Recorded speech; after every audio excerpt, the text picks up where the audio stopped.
Hello, hi everyone. Welcome to Vedantu J English. I'm Diksha, your chemistry master teacher. So, wait a minute, why I'm not again not visible to you? Yes, I think now.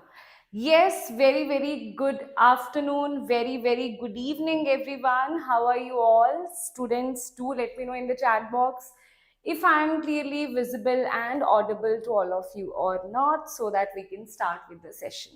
So, actually, I have some sinus problems, so that's why my eyes are paining a lot. That's why yesterday also I had fast and my eyes were paining like hell. So I have also not eaten anything. So that's why I thought of shifting the class. And today also you can see it very well from my eyes itself, right? But I thought, okay, let's take the class today, right? Let's not postpone it more, because I'm going to start after this. I'm also going to start with organic as well, right? Okay. Yes. So everybody tell me. Yes.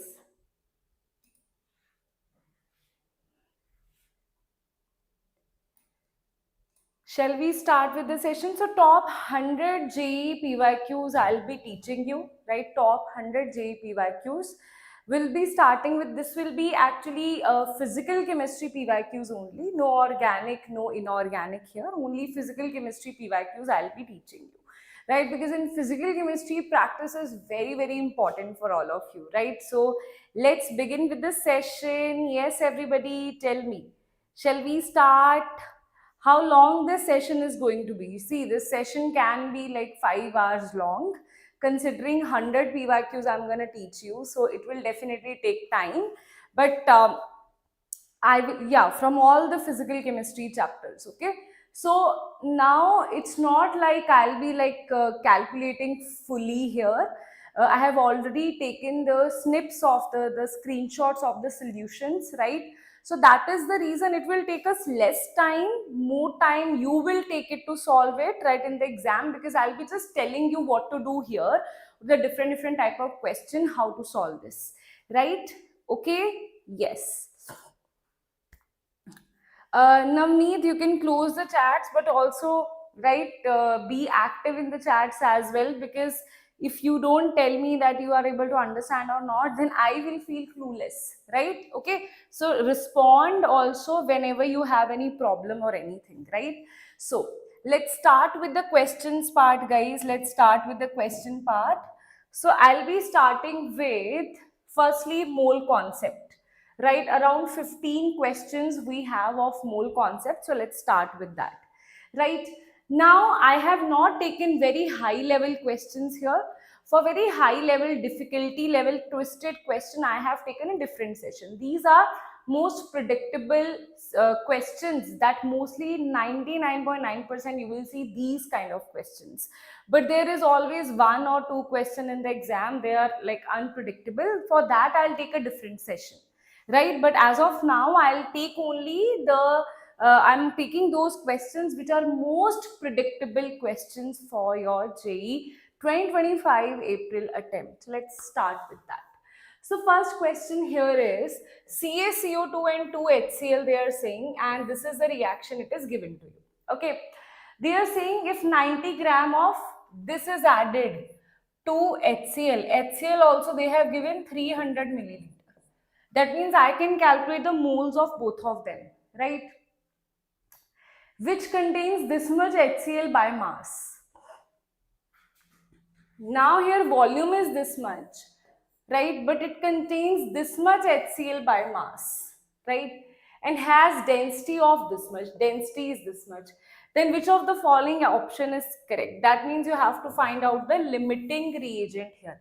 That means the same thing you will apply. Firstly, what you will do, you will calculate the moles of this, you will calculate the moles of this, right? You will divide it by 1, G by S. Given is N, the number of moles given, by 1. Here number of moles divided by 2. The one which will have smaller value will be your limiting reagent. Okay. Now CaCO3 moles you can calculate directly. But what about HCl? What about the moles of HCl? Let's find that out, okay?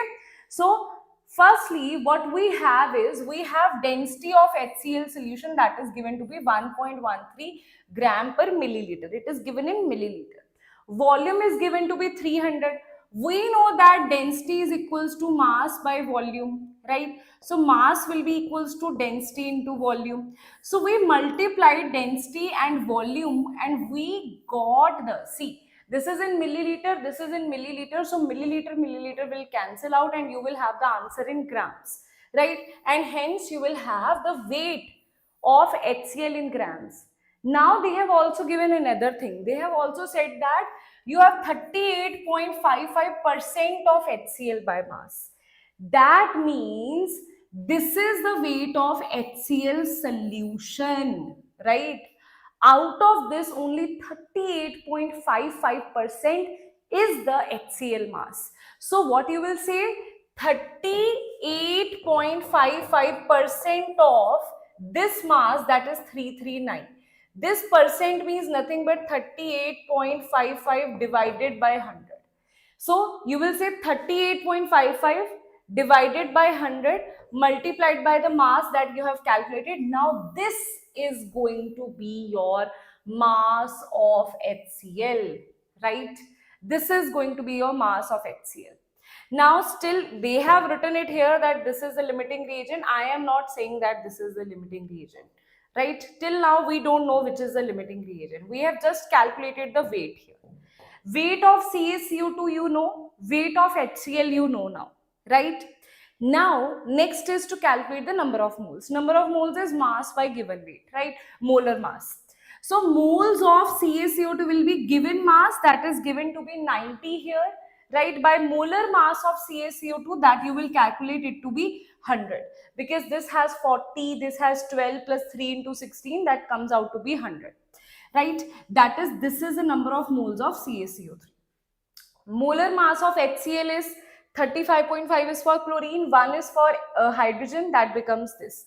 Now given mass, that is given to be this one, divided by molar mass, these are the moles of HCl here. Now one extra thing that I am writing here, that I told you, right? Let me just write it here.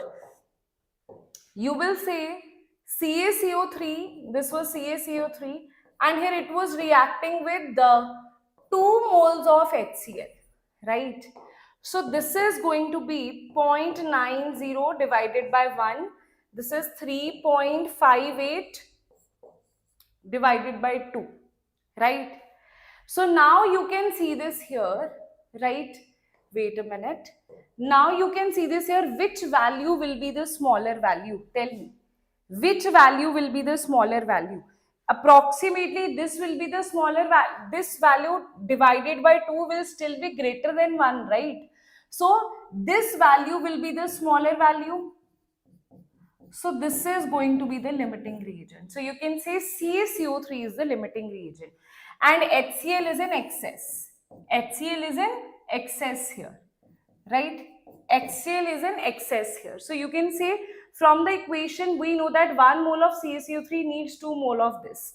Now CaCO3, they are asking you molar mass of this, they are asking you, wait a minute, this much of HCl remain, how much of HCl will remain, this much of Cl will remain unreacted.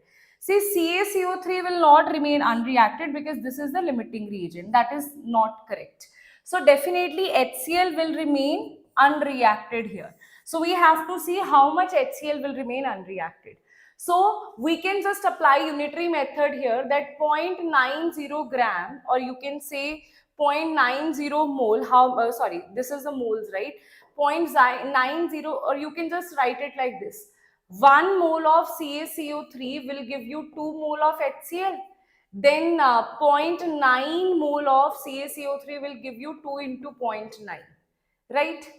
Okay, so that is going to be 1.8, right? Out of that, 1.8 is used. That means this much mole is the mole that is used. So unreacted will be, how much is unreacted?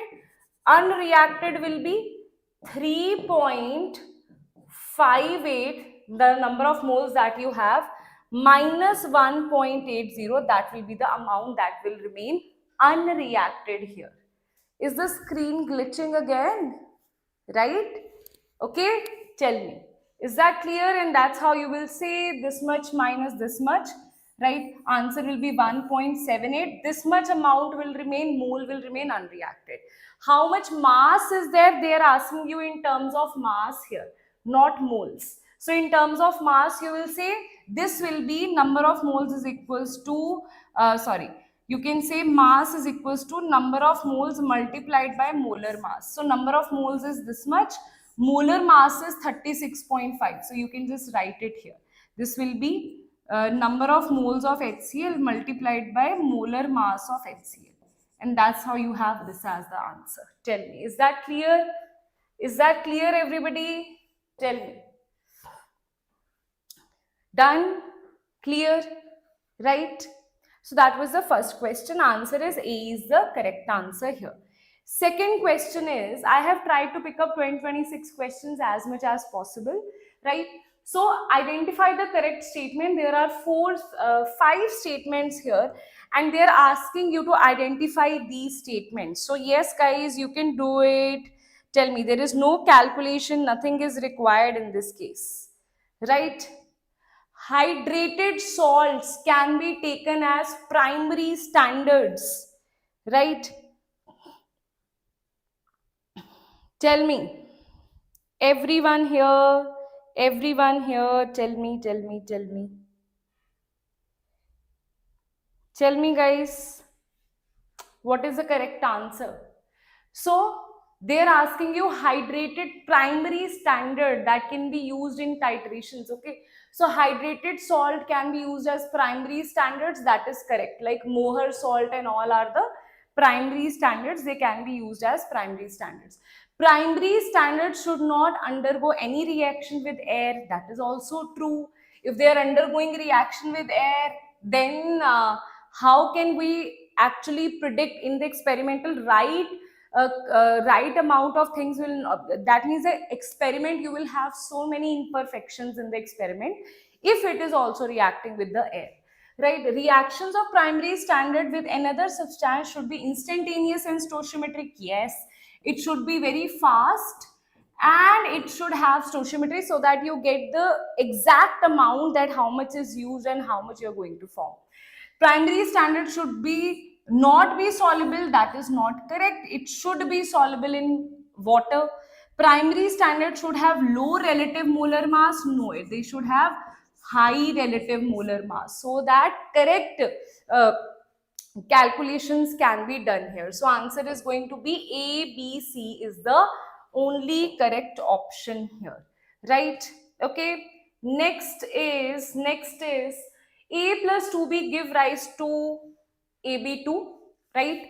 They have given molar masses of A and B both are allowed to react. Which of the following statements are correct? That means this is again a question of limiting reagent. Can you see in 2026 they have asked a lot of questions based on limiting reagent, right? So in case of limiting reagent, how you will answer this? A is the limiting reagent here. How do you answer this?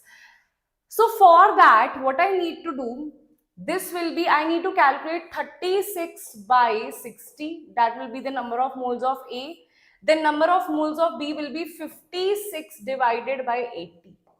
Then you will do given by, this will be given divided by stoichiometry. Here stoichiometry is 1, here stoichiometry is 2. Now you will see this value or this value, which value is smaller. If this value is smaller, A will be limiting reagent. If this value is smaller, B will be the limiting reagent. Okay. So same way we are going to apply this question here.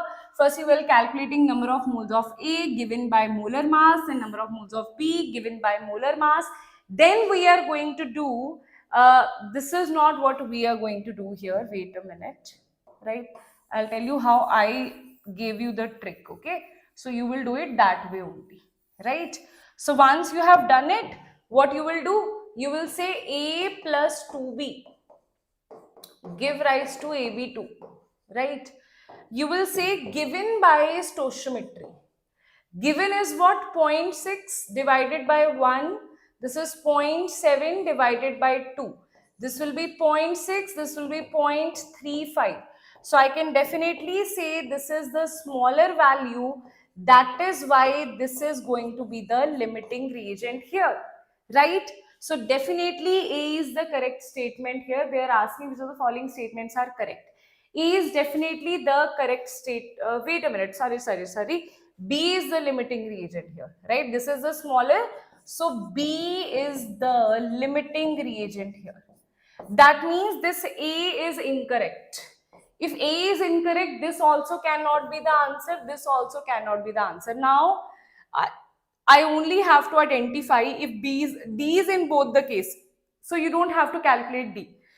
Either C is correct or B is correct. You have to identify this. Now, if you identify how much, this much gram of AB2 is formed, how much amount of AB2 is formed, right? Molar mass. I'll give you a very simple trick of this question, okay? You don't even need to calculate how much amount of this. Either this statement is correct or this statement is correct, right? If I assume this statement is correct, this is the way how you use your brain in exam. You don't have to solve the full question in the exam, right? If I say 77 gram of this is formed and AB2, the mass of AB2 will be what? Molar mass of A is 60. Molar mass of B is 80. This is 2. This is 60 plus 160, that is 220. So this is multiplied by 220. How much is the answer here? Answer is not coming out to be this, right? Okay. So if I say B is correct, then C is not correct here. That is what I can conclude here. Now let's see how to solve this, whether 77 gram is formed or not, right? For this, what I'll do, I'll say B is the limiting reagent. 2B is going to give you 1 AB2. That means 1B is going to give you 1 by 2 AB2, right? That means here the number of moles of B is what? Number of moles of B is 0.7. So you can say 0.7 moles of, because limiting reagent will define everything. This will give you half of, this will be 0.7 into this much of AB2, right? That means this is going to be, the number of moles of AB2 is going to be what? Achha, molar mass, this is so incorrect only. Wait a minute. Why I'm even thinking about that? I don't even need to solve this, guys. This is not even needed to solve because molar mass is 220. This statement is not correct only. So C is not correct. Obviously D is going to be the answer, but still we will solve it, okay? Because I to need to solve everything, na? So 2 is giving you 1. 1 is giving you half. 0.7 will give you half into this. That means 0.35 moles of AB2. So if number of moles of AB2 is this, you can say weight of AB2 is going to be 0.7 divided by 2, that is the number of moles, multiplied by 220, that is 110. So this is going to be 10, 10, 10 cancel. This is going to be 77. That is the correct statement here, right? Okay, last is, we know the answer, but still I am solving this only for you guys, right? This we can see is not correct. This one is the correct statement, and D will also be the correct statement, because only then you get the answer.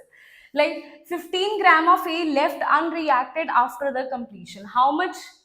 See, for this what you will do? You will say, if I want to use 2B, this much of B I want to use, then 1 of A is consumed. If 1 of B is used, half of A is consumed. Now I am using 0.7 of this, that means 0.35. That means 0.7 by 2 of A is consumed, right? These are the number of moles. If I say mass of A that is consumed will be 0.7 by 2 multiplied by the molar mass of A, that is 36. That is molar mass of A is 60. That is, here it will be 30. This will be 10, 0, 0 cancels, and 21. Wait a minute, is left. Achha, 21 gram is used here. This one is used. So already how much you had? You had 36. 36 minus 21, that is 5, 1, 15 gram. 15 gram is left, that is correct. Okay, understood? So that's how you solve the questions of limiting reagent. This one I have solved there only, so I'm just deleting this. Right? Next question, guys, let's talk about this. In this question, they have given you a reaction. They are saying this much is consumed, right, for every 6 liter of H2. Again, this is a question of for every this liter. 12 liter of HCl is consumed for every 6 liter of H2 produced. Okay. So you need to verify all these statements here, right? If I say 12 liter of HCl, right, then how you will verify? You will say 6 HCl is going to give you how much H2O? 3 H2O, right? So 12 HCl is going to give you 6 H2O, right? And they are asking you the correct statement here.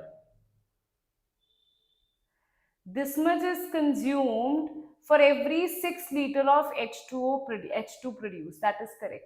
So you will see if the statement is fully balanced, 2, 2, this is 6 and 6, yeah, okay. This much of H2 at STP is produced for every mole of HCl consumed. If 1 mole of HCl, if I say this is 1 mole, this statement is coming out to be correct. So answer should be this only. So if I say this is 1 mole, so this will be 3 divided by 6, that will be half of H2, right? Wait a minute, is there A, B, C, D here?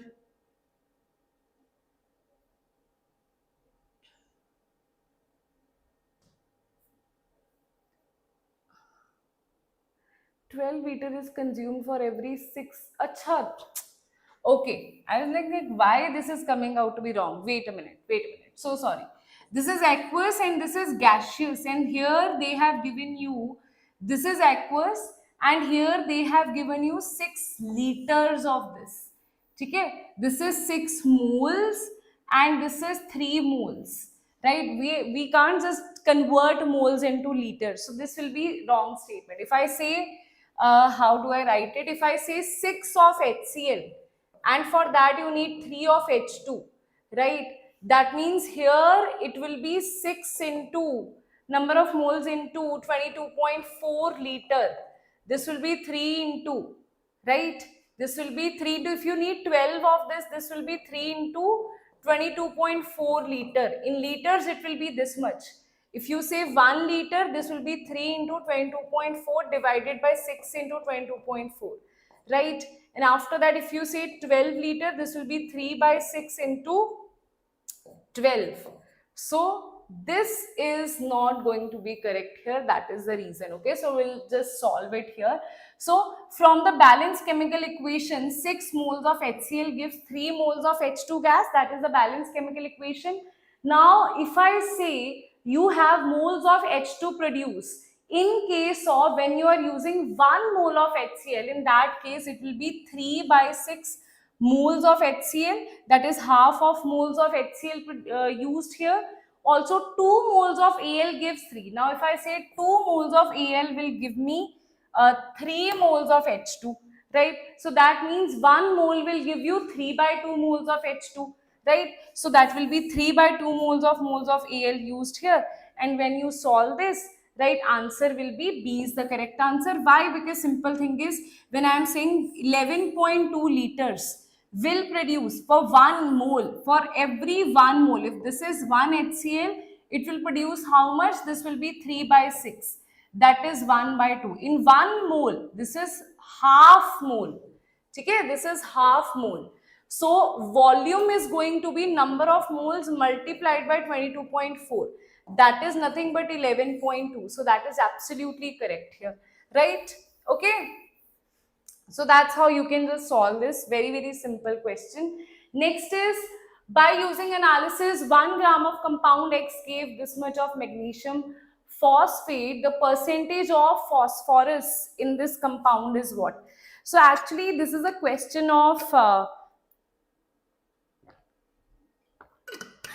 purification, but sometimes students also solve it by mole concept, right? But I would advise you solve it by purification method only. This is like in that purification qualitative quantitative analysis, right? So you can just directly solve it by, let's say, percentage of phosphorus. So firstly you need to know the formula here. Formula is Mg2P2O7, right? Now you need to know two things here. First is the formula. From formula you can easily calculate the molar mass. So molar mass of this will be, when you calculate this, it is going to be 222 gram per mole, right? Students usually remember this also. You can calculate this as well. Now directly we know that how directly I will apply the formula. Percentage of this is going to be, wait a minute, I will not use this formula here, rather I will use a different formula, right? Right, see, I'll directly give you the formula. This will be mass of organic compound, right? So in this case what they have given you, by usual, this much of compound X, there is some compound X, this much gram of magnesium phosphate was found here. Magnesium phosphate was 1.79. Okay, so here what we will do, wait a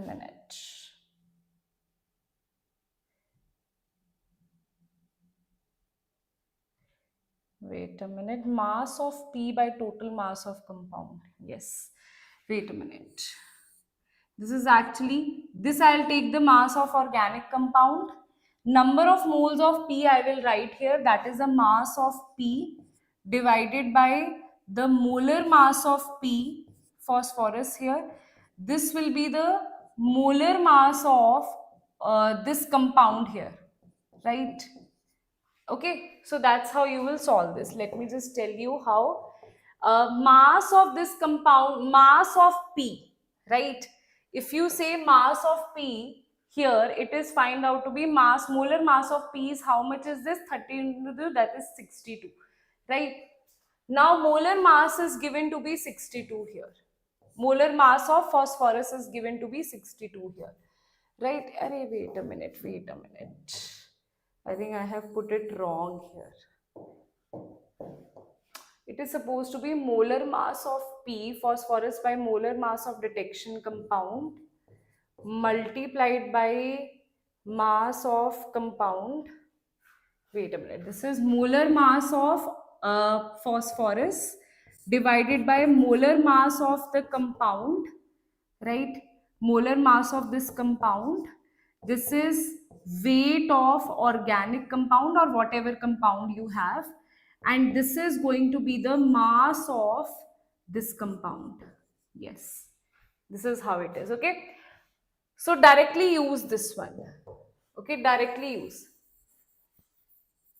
you can just directly use this one here.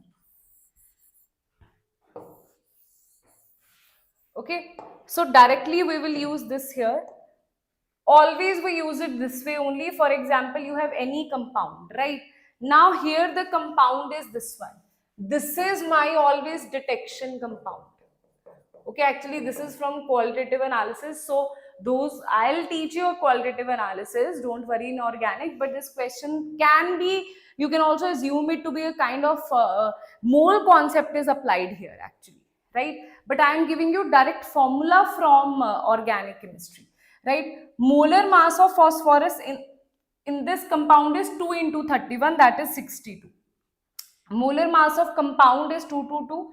Mass of compound that they have given you here is 1.79, and mass of compound X from which this compound is formed, that is a detection compound. This is a mass of organic compound. You can just write it here, that is 1, and this is 1.79. This will be multiplied by 100 and easily directly you can solve this. Okay, so basically we have concluded it from some basic concepts of chemistry only, but in the end you just need to know this formula here. Okay, in the end you just need to know this formula. Usually we write it this way only. mass of that element that you're detecting divided by mass of the compound in which that detecting element is in, right? Like here you have this Mg2P2O7. Okay, so here Mg2P2O7 is the detection compound. And how much phosphorus is there? P2 phosphorus is there in this, right? 2 atoms of phosphorus, that is why molar mass of phosphorus is 31 into 2, right? Okay, so directly you can solve this and answer will be 50%. Achha, now next question is, aqueous HCl reacts with MnO2. Now he is saying that aqueous, Dumas method, Carius method, that is the standard formula. You just use that formula, that's it.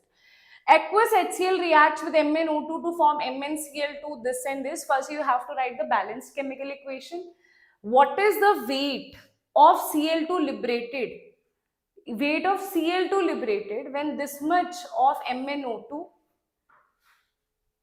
that means there is MnO2 that reacts with HCl to form MnCl2 and Cl2 and water. See one thing here. If I say firstly MnO2, they have given me it is 8.7 grams, is reacted with excess of this. That means this is the excess. So this will become the limiting reagent. Directly it is given. Right, excess of water solution, HCl solution.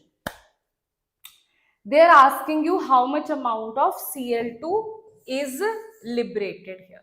So everything depends upon this. Everything depends upon this limiting reagent here. Right? We'll say firstly we will balance this equation. That is the most important point here.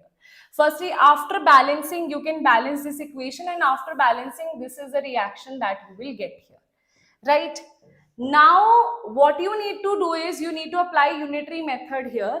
See, one of this will give you 1 mole of this, right? That means you just need to calculate the number of moles of MnO2. That same will be the number of moles of Cl2, right? Okay, so quite simple here. From this equation, we can say number of moles of MnO2 is equals to number of moles of Cl2. Number of moles of MnO2 is what? MnO2 is given 8.7 grams. Molar mass of MnO2 is going to be 87, right? You calculate MnO2, that is 0.1, right? So now that means 0.1. They have asked you what is the weight. So that means if it is coming out to be 0.1, then MnO2 is equals to Cl2. That is also 0.1. So that means the number of moles of Cl2 also will be 1. That I have told you here only. So I'm just deleting this, right?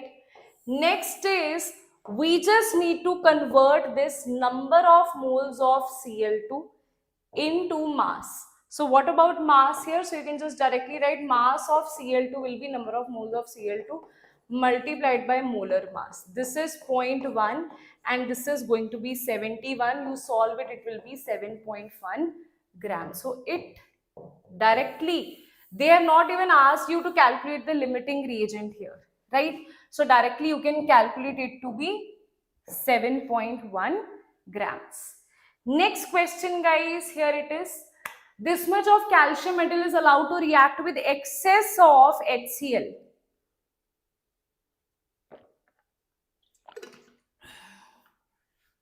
What they have given you, this much of HCl is allowed to react with excess of this much of calcium metal is allowed to react with excess of HCl at this much, and without what is the statement is correct. Again, this is a limiting reagent question, so I am giving you this for homework as well, because you can easily, I'll just give you a brief of this thing here. So this gram of calcium is allowed to react with excess.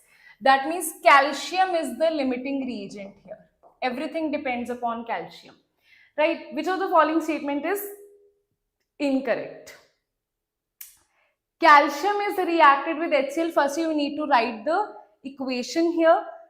What is formed? So equation, I will just write the equation here. This is the balanced chemical reaction when this react with HCl. So now firstly, one by one they are asking you which is the limiting reagent, right? Definitely calcium is the limiting reagent, that is correct. Now how much amount of CaCl2 formed, how much amount of H2 gas is evolved, that will depend upon Ca, right? So one by one we'll do that. If I see 1 mole of Ca, if I talk about CaCl2, number of moles of Ca is equals to number of moles of CaCO2, right? So you can just directly write here, calculate firstly the moles of calcium here, that is given mass by molar mass. Now I can say this here, the amount of, wait a minute, all of this though don't have to do, right? So I'm just directly writing here. You can say number of moles of Ca is equals to number of moles of CaCl2, which is equals to 0.35 mole. And they are asking you mass of CaCl2 form. So mass of CaCl2 is going to be number of moles of CaCl2 multiplied by molar mass of CaCl2, right? So just calculate it, right?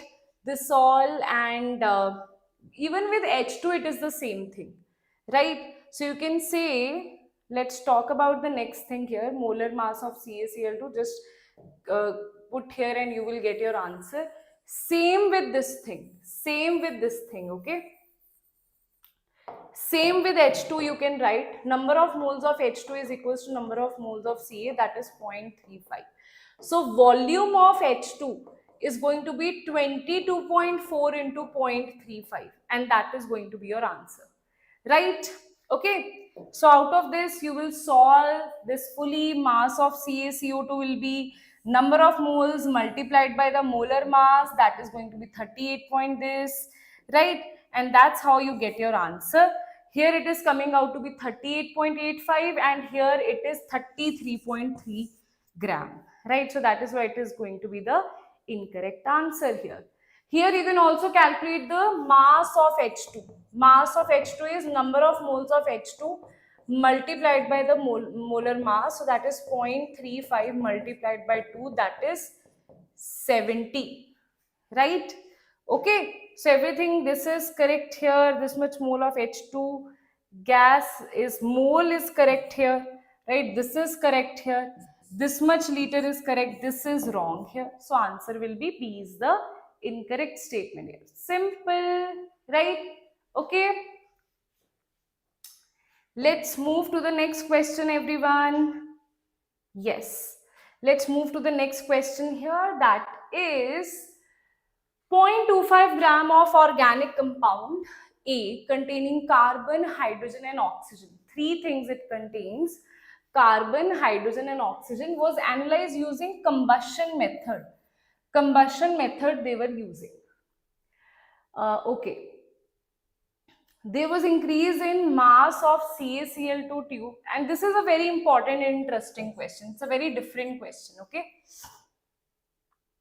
There was increase in mass of CaCl2 tube and potash tube at the end of the experiment. The amount was found to be this much and this much, the percentage of oxygen in the compound. So for that you need to know how much increase in CaCl2 tube and potash tube, what they actually symbolize, okay? So for that you need to know this particular thing here, which will make the question very easy, right? But just one thing you need to understand, increase in mass of CaCl2 will define the mass of water, because water will react with CaCl2, and increase in the mass of potash tube will define the mass of CO2 produced. That is the two things that you need to remember to solve this question here, okay? Otherwise this question is very easy. Only these 2 points are important here that you need to remember for your exam, right? Okay, yes. So see, first though this all you can forget, right? Now this is the major thing that you need to understand, that increase in mass of CaCl2 is equals to mass of water formed. So how much increase in mass of CaCl2 is this? That is 0.15, that is for water, and this much is for CO2. That's it. Okay, now see, that means mass of water formed is 0.15. And if I say mass of water is this, number of moles of water will be what? Given mass by molar mass, that is this much. Now, in 1 mole of water, you have 2 hydrogens here. Let's say this much mole of water is formed, that means 2 into this much will be the moles of hydrogen that is formed. So, number of moles of hydrogen is going to be 2 into number of moles of water. Similarly, carbon dioxide. For carbon dioxide, we'll say mass is given to be here. The mass is formed as CO2 is 0.1837. Number of moles given mass by molar mass we'll calculate.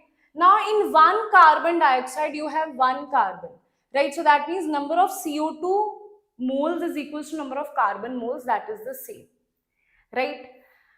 Now you have the number of moles on the product side of hydrogen and carbon, right?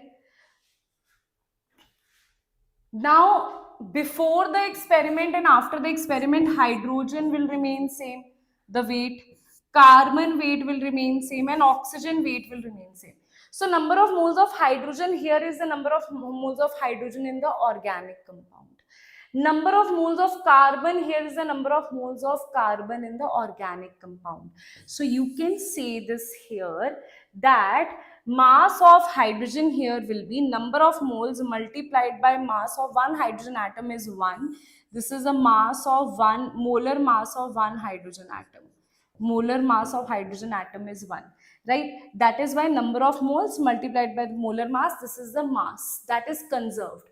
This is the mass of carbon, this is number of moles of carbon multiplied by the mass of carbon atom, that is 12, right? So you will solve this. You have the mass after the reactant for hydrogen and for carbon, that will be same before the reactant.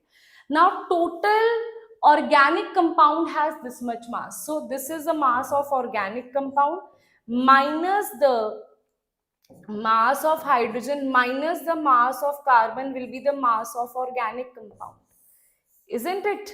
Because organic compound only contains hydrogen, carbon and oxygen. So you can find the mass of the oxygen here, mass of organic minus mass of hydrogen and mass of carbon here, and that will give you the mass of organic oxygen. Now they are asking you percentage. Percentage will be given mass of oxygen divided by the total organic compound multiplied by 100, that is going to be the percentage here. Got it everyone? Okay? Understood? Tell me. Clear?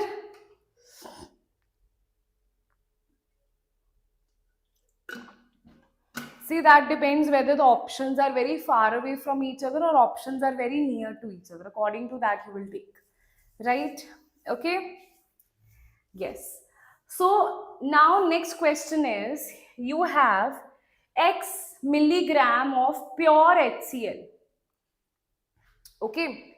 X milligram of pure HCl was used to make an aqueous solution.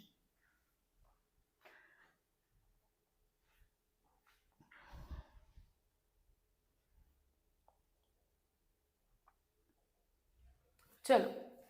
X milligram of pure HCl was used to make an aqueous solution. Used to make an aqueous solution. Okay. This much milliliter of this solution is used when HCl solution was titrated against it. So some X milligram of pure HCl was used to make aqueous solution, and this milliliter of this much solution is used. When the HCl solution was titrating against it, the numerical value of X is what? Okay, this is also a different question. See, firstly, how much amount of HCl was used? X milligram, and the rest of it was solution, right? Aqueous water. So now we can say that firstly we need to write the balanced chemical equation of BaOH twice HCl. That is, this is the balanced chemical equation. Now if I say this much mole of this is used This is the milliliter of this much mole.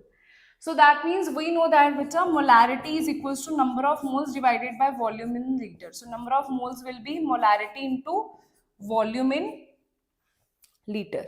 Okay. So number of moles you can calculate as molarity into volume in liter. Molarity of BaOH twice is 0.1. Volume is in liter is given to be volume in liters. I am saying. If molarity is given to be, here they have given molarity and volume in milliliter. Achha. This is volume in liter. If this whole is given in milliliter, then what we will say? You will multiply it by 1000. Now number of moles will be n into volume in milliliter divided by 1000. That means multiplied by 10 raised to power minus 3. Okay, this is what they have written here. If I say here volume is in liter, right, then only this will happen. If I say volume is in milliliter, then you will have to divide it by 1000, right? So that's how we have this thing, and you have the number of moles of BaOH twice. Okay, once you have the number of moles of BaOH twice, now from the equation 1 we know that if I say, very important, 1 mole is going to give you 2 mole of HCl. 1 mole reacts with 2 mole. That means number of moles of HCl will be 2 into number of moles of BaOH twice. So you can just write it here that number of moles of HCl is equals to 2 into number of moles of BaOH twice. Isn't it? Write it here. You have number of moles of HCl. Now, till now we have solved the number of moles of HCl from here. Here they have given you pure HCl, right? Now we can, if we want to react it, convert it into mass, so we'll convert mass is equals to number of moles into molar mass of HCl. Number of moles is 5 into 10 raised to power this. This is the number of moles of HCl. Okay, this is the molar mass of HCl. So when you multiply, this is the answer that you get for mass of HCl. Now converted into milligram, because they have given X milligram, right? So converted into milligram, this much is 182.5. You just multiply it with the 1000 and you get 182.5 milligram here. This is the X that they are asking. So X is equals to 182.5 milligram, right? And they are saying X milligram of pure HCl. So this will be the pure HCl that you have here, right? Okay. Tell me, is that clear? They're asking you that X milligram is this, then they're saying the value of X is. The numerical value of X is what? In terms of into 10 raised to power this. You have to convert it in this term. So convert it into this term. 182.5 milligram can be written as 1825 into 10 raised to power minus 1. So this is going to be the value. Okay, got it? Understood? Chalo, next question is, guys, next question is,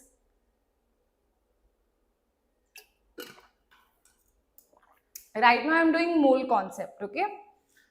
Next is butane reacts with oxygen to produce carbon dioxide and water. This and this it will produce. This much kilogram of butane, they have given you kilogram of butane, is mixed with this much kilogram of oxygen. Okay. The volume of water formed in liters is what? They have given you butane, they have given you oxygen. Now tell me, you need to answer me how much amount of water.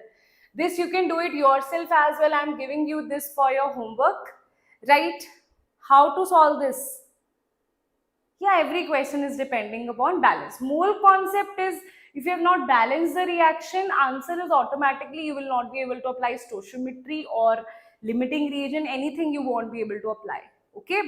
So if you see this here, this much kilogram of butane is mixed with 320 kilogram of O2. Tell me, how do you solve this? How do you solve this? You need to firstly find out the limiting reagent here. You'll firstly know this much kilogram of butane mixed with this much oxygen. Now you will convert it into grams, then you will calculate number of moles of butane. Here you will convert it into gram, calculate number of moles of oxygen. Then divided by stoichiometry, you will get the smaller value, that will be the limiting reagent, and the amount of water will depend upon the limiting reagent. So firstly calculate the limiting reagent. How do you calculate the limiting reagent? Here you have this equation, right? So I'll just directly write it here. If you talk about this equation, firstly this is already balanced in the question. Okay, this equation is already balanced in the question, right? So now let's talk about firstly, wait a minute.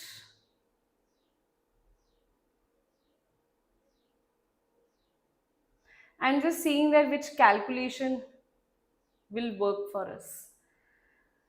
Number of mole of butane they have calculated somewhere or not? No. Chalo, I'll just do this here, okay? Firstly, you need to calculate the number of moles of butane here, okay? So I am not doing any calculation because the way they have solved it, we will not solve it that way, okay? So firstly, we'll calculate the number of moles of butane. That will be given mass by molar mass, right? So that will be given mass by molar mass here. Both are kilogram and they are asking you volume of water formed here, right? So mass will be multiplied by density, that will give you the volume here. That's way you can calculate it, right? So molar mass of, first you will divide it by mass, that is 174,000 divided by molar mass of C4H10. Then you will calculate the number of moles of oxygen here, that will be 320,000. Molar mass of water, that is 80. Acha, what is the molar mass of butane? You can calculate it and you can put it here, right? Now after solving all of that, right, then what you will do, how do you calculate this? You will do G by S. This is for C4H10 butane and this is for oxygen, right? Now you can also do it this way, right? What is C4H10? That is molar mass. Molar mass of C4H10 is 4 into 16 plus this is 10. Okay, that is going to be the molar mass. That is 58, right? So you can just solve it here. You will say 174000. Wait a minute. I'll just do the calculation here. Chalo, let's solve it only, right? Wait a minute. This will be, so 74 and divided by the stoichiometry, that is 1, right? This will be 320,000 divided by 18. Stoichiometry is 13, this is 2. Okay, which value is going to be smaller here? That you need to calculate this. 174 divided by 74 is coming out to be something 2000, right? Then if I talk about this one, you can also do it this way, okay? So you can also do it this way. This is 9 and you can say 320,000 divided by 13. Yeah, this one is bigger, this one is the smaller. Mine is coming out to be this as the limiting reagent.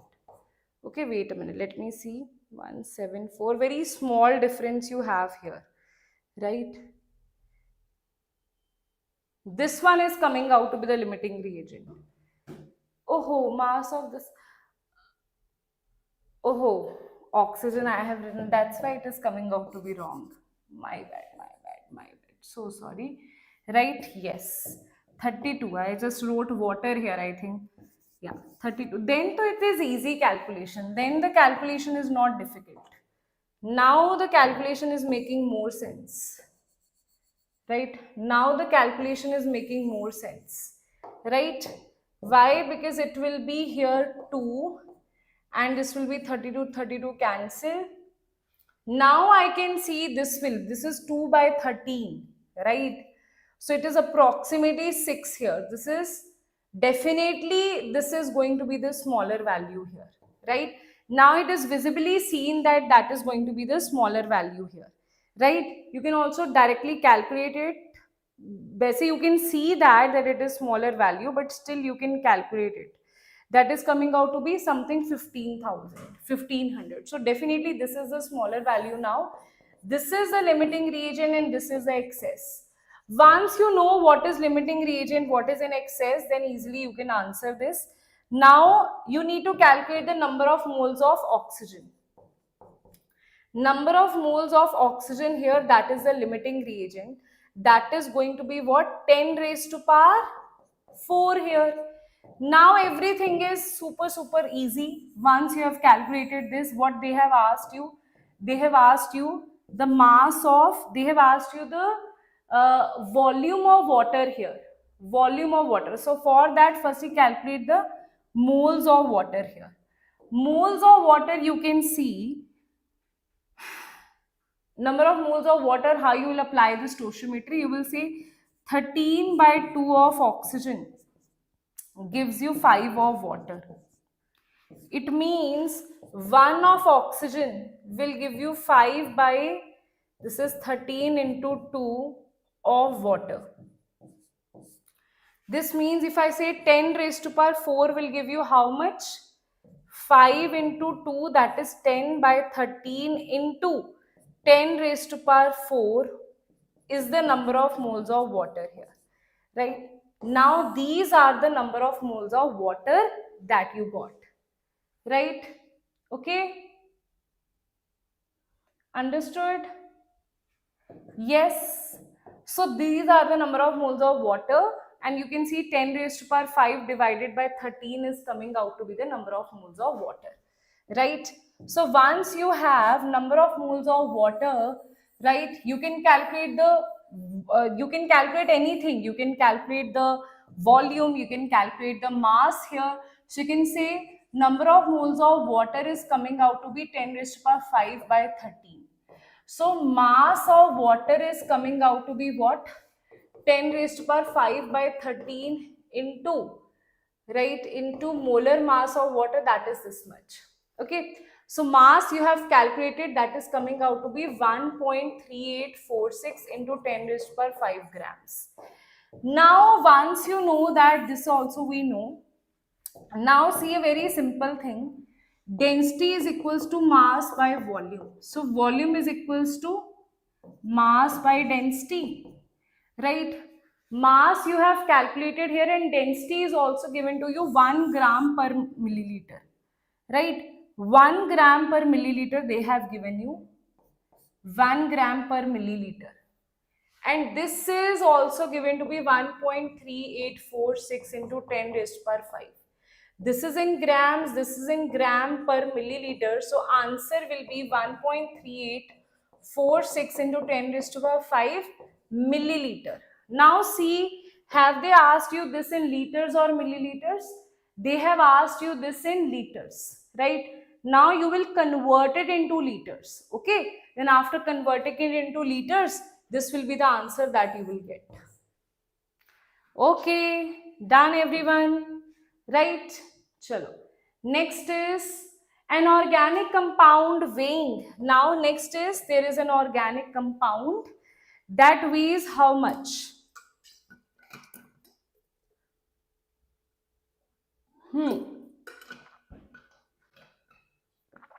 An organic compound weighing 500 milligram produce this much of carbon dioxide on complete combustion. Now we are saying that there is an organic compound weighing 500 milligram produced. Okay, this is the mass of organic compound. It produces this much of CO2 on complete combustion. Percentage of carbon in the compound is how much percentage? Okay. Cool. Let's see. So there is this organic compound that will have carbon, that will have hydrogen, that will have oxygen. Its weight is 500 milligram. It produces this much amount of CO2. That means if this much amount of CO2 is produced, that means this much amount of carbon is actually there here. 220 milligram of carbon is actually present here. This is the meaning of this thing, right? So we can say, right, convert the mass of CO2 into moles. It will be given mass by molar mass, this much moles. So calculate the mass of carbon from here, right? Since each mole of CO2 contains 1 mole of carbon, so this is the number of moles of carbon here. So number of moles of carbon is same, that is this much. Mass of carbon will be number of moles multiplied by 12, that will be the mass of carbon here. That is the same thing that we have done before as well. Okay, it might seem difficult here, but if let's say I write it this way, okay, let's say I am not writing this much here, it's actually a very direct thing that we have also done before. If I directly write it in one page, I'll just directly write it like this. Mass of CO2 is given to be 220 milligram, right? That means mass of CO2 is 220 into 10 raised to power 3 minus 3 gram, right? That means I can say number of moles of CO2 will be 220 into 10 raised to power minus 3 gram by 44. That means number of moles of carbon is also same, because in one molecule you have one carbon, right? So mass of carbon will be 220 into 10 raised to power minus 3 by 44 multiplied by 12. That is the mass of carbon that you will have. Okay, understood? So that's how you calculate. So calculate the percentage composition of carbon, right? That is the mass that you have here divided by the mass, total mass multiplied by 100. That is the value here. Okay, because what they have asked you here, the percentage composition of carbon, right? So it's quite simple here. Once you know this, you can also convert it into mass of carbon into milligram. So that will be 12 to 24. This is 6. This is 2. This will be like cancel. This will be, wait, 2 will cancel here. This will be 10. So this will be 6 into 10 raised to power minus 3 into 10. That is 60 into 10 raised to power minus 3 gram. So you can write it as in milligrams. You can convert it into 60 milligrams, right? So out of this, percentage composition will be 60 by 500 or 550 towards 500, okay, multiplied by 100, and you will have 60 by 5. Approximate percentage you can see here, that is coming out to be 12%. Okay, so it's not like very easy question, it was 12%. Okay. Achha, then they are saying thyroxine is a hormone, has given this. Now this is a thyroxine, which is a hormone. They are saying that this particular hormone, right, percentage of iodine in thyroxine is what? How much percentage is there?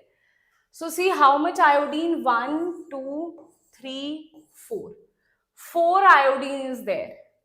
Then you must calculate the total molar mass here. Then you must know how much iodine is there, divided molar mass of iodine by molar mass of this compound multiplied by 100, that will be the answer. Okay, so it is also like calculation only. First you need to calculate the molar mass of full compound here. That will be, after adding, it will be 777. So don't forget to have hydrogens here. This will be one hydrogen, one hydrogen, one hydrogen will be here. 1, 2, 3, 4, 5, 6, 7, 8, right? Then here you will have 9, 10, 11, 11 hydrogens will be there, that is correct. Oxygen is 1, 2, 3, 4, that is also correct. Nitrogen is only 1, iodine is 4 here, and carbon will be 15. That's how you calculate the molar mass here. Then mass of iodine will be what? Iodine will be 127 is the molar mass of iodine multiplied by, because 4 iodines are there, that is 508, and that's how you calculate the value here. Okay, understood? Tell me everyone. Done? Okay. Chalo. Now let's move towards these are the latest questions that they are asking you. Okay.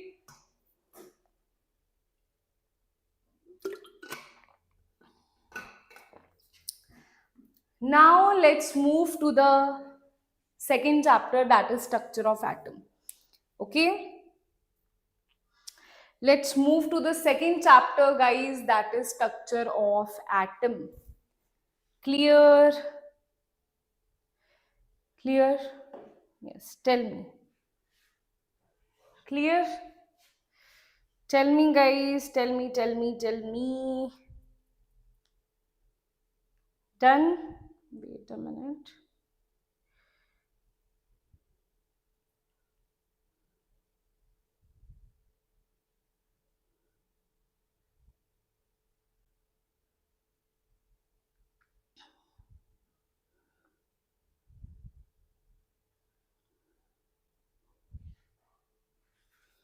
Done? Shall we move ahead?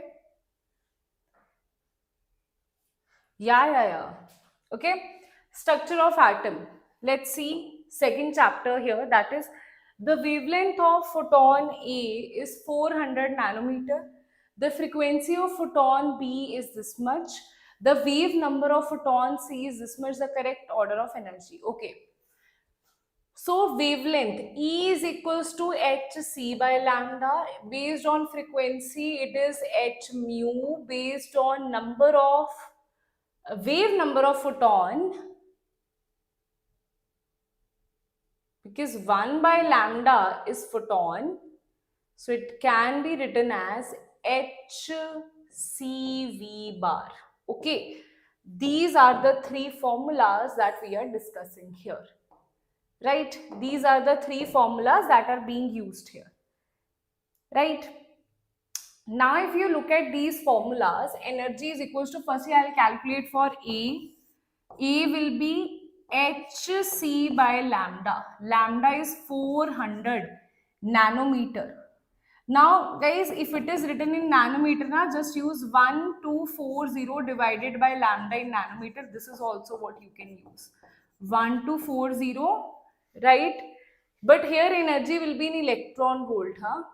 If you want to calculate it into this simple thing, then we will not use that. Okay, because we need to find out only the not the exact values. You can use hc. C is 3 into 10. H is there in everywhere. So H, so I will take it as constant only.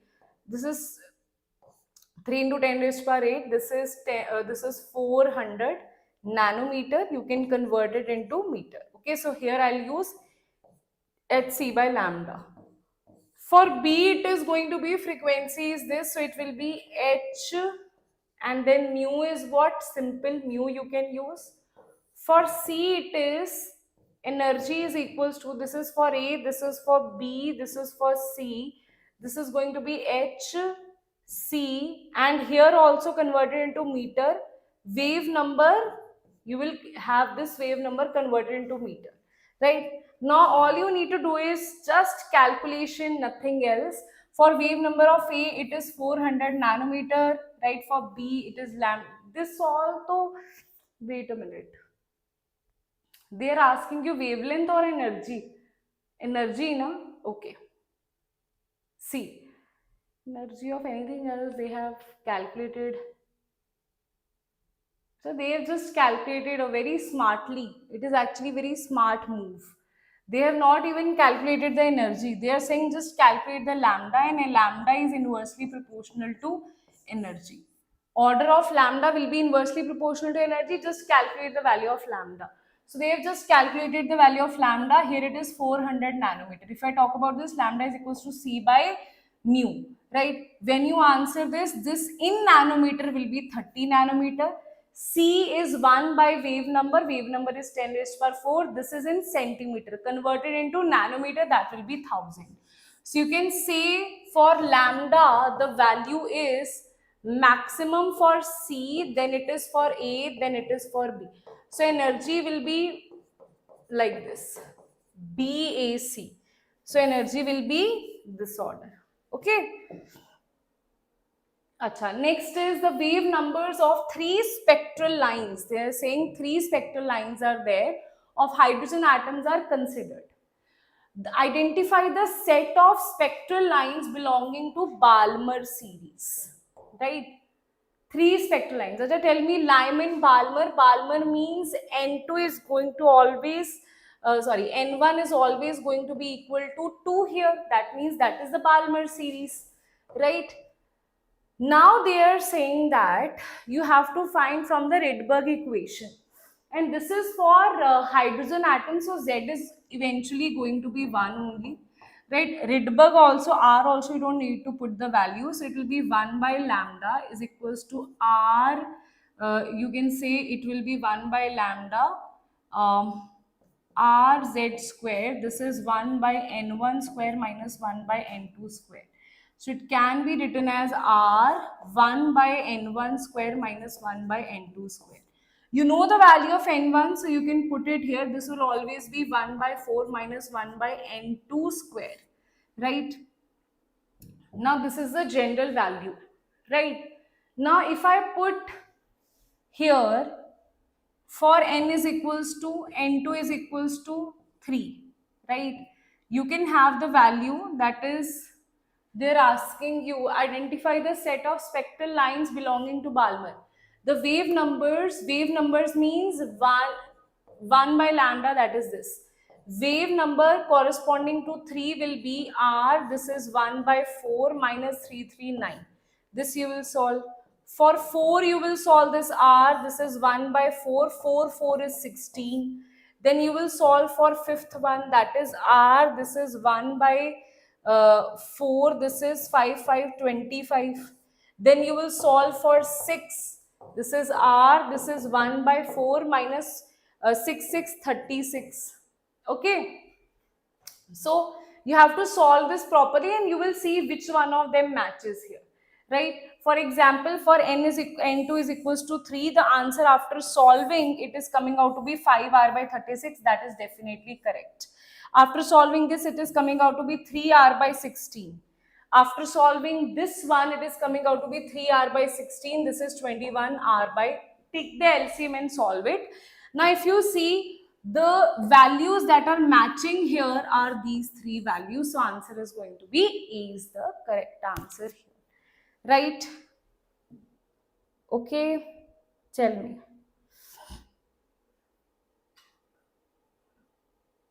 Done?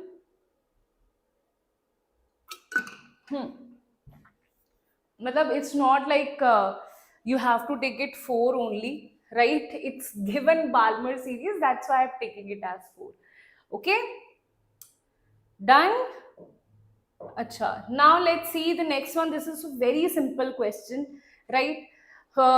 Electron probability density of 2s. Okay, n is equals to 2, L is equals to 0. So radial node is going to be n minus L minus 1, that is 2 minus 0 minus 1, that is 1. So here you can see that radial node, and here you can see this as that radial node.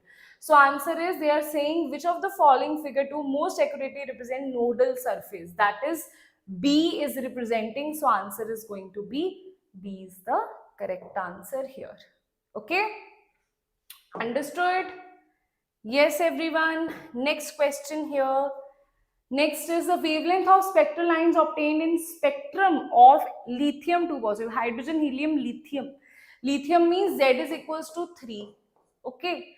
Wavelength of spectral lines obtained when the transition takes place between 2 levels whose sum is 4. Transition is taking place very simple yet different, n1 minus n2 is going to be 2. Or you can just do it opposite. n2 plus n1 is 4, n2 minus n1 is 2, right? When you solve this, it will be n2 is equals to 3. And when you put it here, 3 plus n1 is equals to 4. That means n1 is going to be 1, right? So 3 minus 1. Okay, so that's how you will have a value of n1 and n2. Now they are asking you the wavelength. Okay, wavelength you will just put here 1 by lambda. Just put the Rydberg equation and you will get your answer. Till now you have calculated the value of n1 and n2 here. Once you have calculated this, just put the value. Z is going to be 3 here. 1 by r, okay, 1 by r, always remember 1 by r is nothing but n912 angstrom, right? Just put this value, don't put the value of r, rather put the value of 1 by r, that is 912 angstrom. Okay, that's how you solve that, right? So after this, put this 912, this is divided by this angstrom, then convert this into centimeter. Convert angstrom to centimeter. That's how you should solve this, rather than doing this, okay? Because this value will be very difficult to solve, but this converting this thing into centimeter will be easy, okay? Chalo. Next is the work function of two metals. Two metals are in the ratio 1:2. Work function of two metals are given to you, right? Work function of two metals, let's say the work function of metal A, work function of A and B are in the ratio 1:2. Okay. When these metals are exposed to photons, the energy, this kinetic energy is liberated. Electrons of A and B are in the ratio this. Wait a minute. When these metals are exposed to energy this, that means the energy of incident light is going to be 6 electron volt. Okay. Then they are saying the kinetic energy difference. Kinetic energy of A by kinetic energy of B is going to be 2 point. Wait, kinetic energy of liberated electrons of mass this is in the ratio of this. Okay. 2.61642 divided by 1. Okay, the work functions you have to calculate this. Okay. So let's do this. Let's solve this. Let's solve this. What is kinetic energy? Tell me. Firstly, kinetic energy is equals to incident light minus the work function. Right? That is supposed to be kinetic energy. If I take this as 1x and this as 2x, then I can calculate this. Right? So I can do that way as well. I can use kinetic energy of A by kinetic energy of B, that is 2.642. This is divided by 1, right? That is in this ratio. The work function in electron volt only you have to find. This will be equals to incident light minus work function. This is x and this is 2x, right? Now you have to solve this to solve the value of x. Once you know the value of x here, right, then x and 2x will be double of each other. So all of them are double of each other only. So just find the value of x. Whatever is x here, this will define x. This will define x. Okay. So after solving all of this here, they have taken pi as a work function. I take it as w. After solving all of these, you will have the answer of x as 2.3 electron volt. Okay. So once you solve all of this, 2.3 will be the answer. Double of it, answer will be C is the correct answer here. Okay. Yes, everybody. Done. Let's see the next question here, that is identify the incorrect statement. Again, you have to solve so much here, right? You have to solve so much here. Let's see.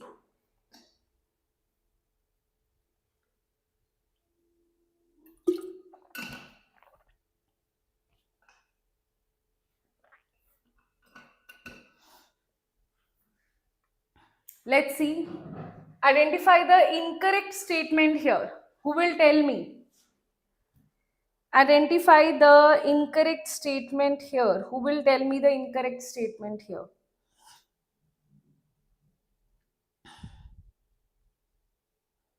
Who will answer the incorrect statement here? A will be incorrect. Okay. Chances are that only. See, notation Mg24 and this protons. See, this is always Mg and this is 12, this is 24, right? This is the protons and this is protons plus neutrons, that is 24. So neutrons will be 12 here, right? And neutrons will be 12, protons will be 12, electrons will be 12 here. So answer is this much proton and this much proton is 12 only. So A is definitely is only answer. Acha, A is definitely incorrect here, right? They are asking you incorrect. So A is definitely incorrect. This cannot be the answer. Now see if B is also incorrect. Wavelength of radiation of frequency, this is this. See, wavelength of radiation of frequency, this is given. So you can say wavelength is equals to h mu lambda and mu. Wait a minute. Mu is equals to c by lambda. Wavelength will be c by mu. Okay. So they have given you c here, that is 3 into 10 raised power 8. This is 4.5 into 10 raised power 15. Answer will be this or that. You have to calculate this. Okay. So I'm just showing you this here. If you see this, when you calculate this, answer is going to be 6.67, right? And here 6.67 10 raised power minus 8. It is approximately same only. This is correct. This is incorrect. One radiation has wavelength lambda 1 and energy E1. Other radiation has lambda 2 and energy E2. E1 and E2 will be in which ratio? See, if E is equals to inversely proportional to lambda, so I can say E1 ratio E2 will be equals to lambda 2 by lambda 1. Lambda 2 is 300, lambda 1 is 900, it is 1 by 3. This is 3 by 1, it is going to be 1 ratio 3. So answer, you don't even need to calculate that. You can firstly pick the easy statements here. So definitely B is all, C is also incorrect. So answer will be B is the correct answer. Last is number of photon of light wavelength, this. That provides 1 joule of energy is this. You don't need to calculate this because you have your answer, but because it is given in the question, so I will advise you to also see that how you calculate this. Number of photons of light of wavelength, this. Wavelength is this, that provide, you will firstly calculate E is equals to hc by lambda. You will firstly calculate the energy here. Then you will divide the energy. Number of photons will be equals to energy divided by, wait a minute, number of acha. You will see how much of them provides 1 joule of energy. You will firstly calculate the energy in 1 joules. Energy in joules, right? Then that energy will define the number of protons. Number of photons. I'll just tell you here how. See this thing. First you will calculate the energy. You have calculated the energy in joules. Now number of photons for 1 joule will be, number of photons will be 1 by, because each photon will have 1 energy, 1 divided by this total energy. And these were the number of photons. So this actually value matches this. So these are the number of photons. So number of photons will be 1 divided by the energy that you have in total, right? Okay, because each photon is consuming 1 joule of energy. Okay, that also you should know. Then you have N1, N2 is given to you. This is from quantum numbers. They are saying N is given, M is given. So N is 5, M can be 5s, no, not S, it can be in 5p. You can have -1 here. It can be in 5D, you can have -1 here, right? It can be in 5F, you can have -1, right? In S, you cannot have, right?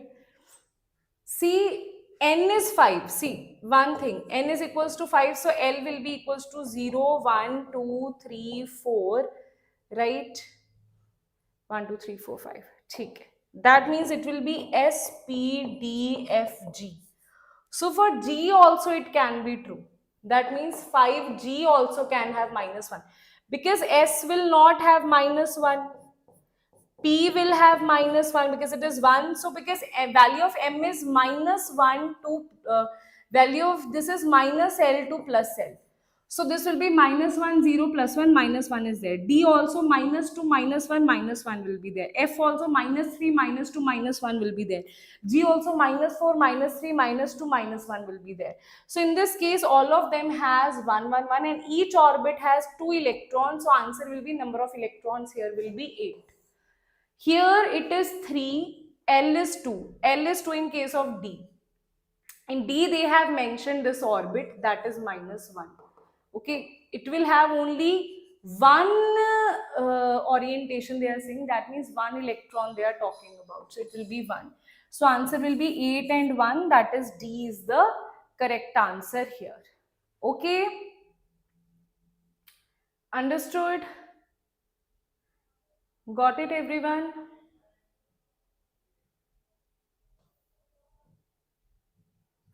Then which of the following statements regarding the energy of stationary state is true in the following one electron system, right?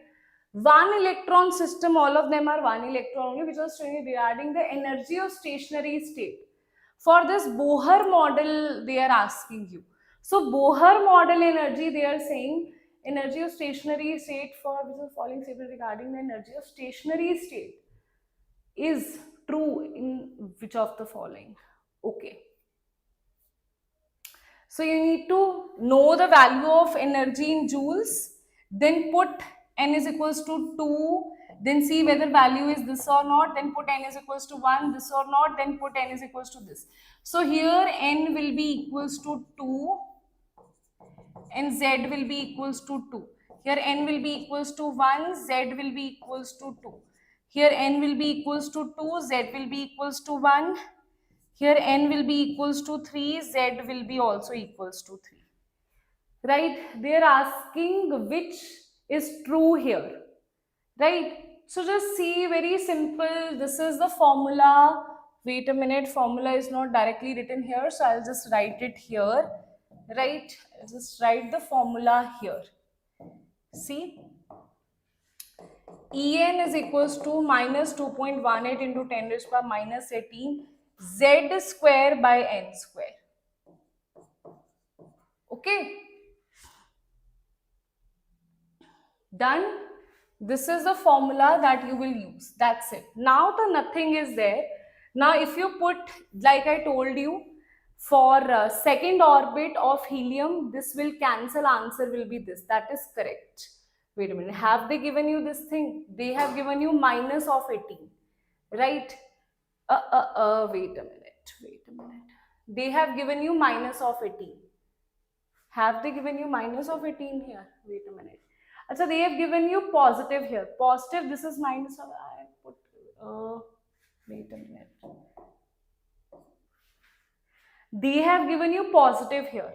Okay? It is supposed to be negative. So this value is not correct. For helium, n is 1, n is first orbit and z is 2. So it is going to be minus of this. And they have given you minus, they have given you positive. That is also incorrect. Next is they have given you n is equals to 2 and z is equals to 1. So answer will be this much. Now they have given you some different answer here. That is also not correct. For n is equals to 3, z is equals to 3. This will cancel and this will be the answer. That is absolutely correct. Okay. Got it? Achha, now let's see the next question here. That is the energy of first Balmer line of hydrogen atom is x joule. The energy of second Balmer line of hydrogen atom is what? Right?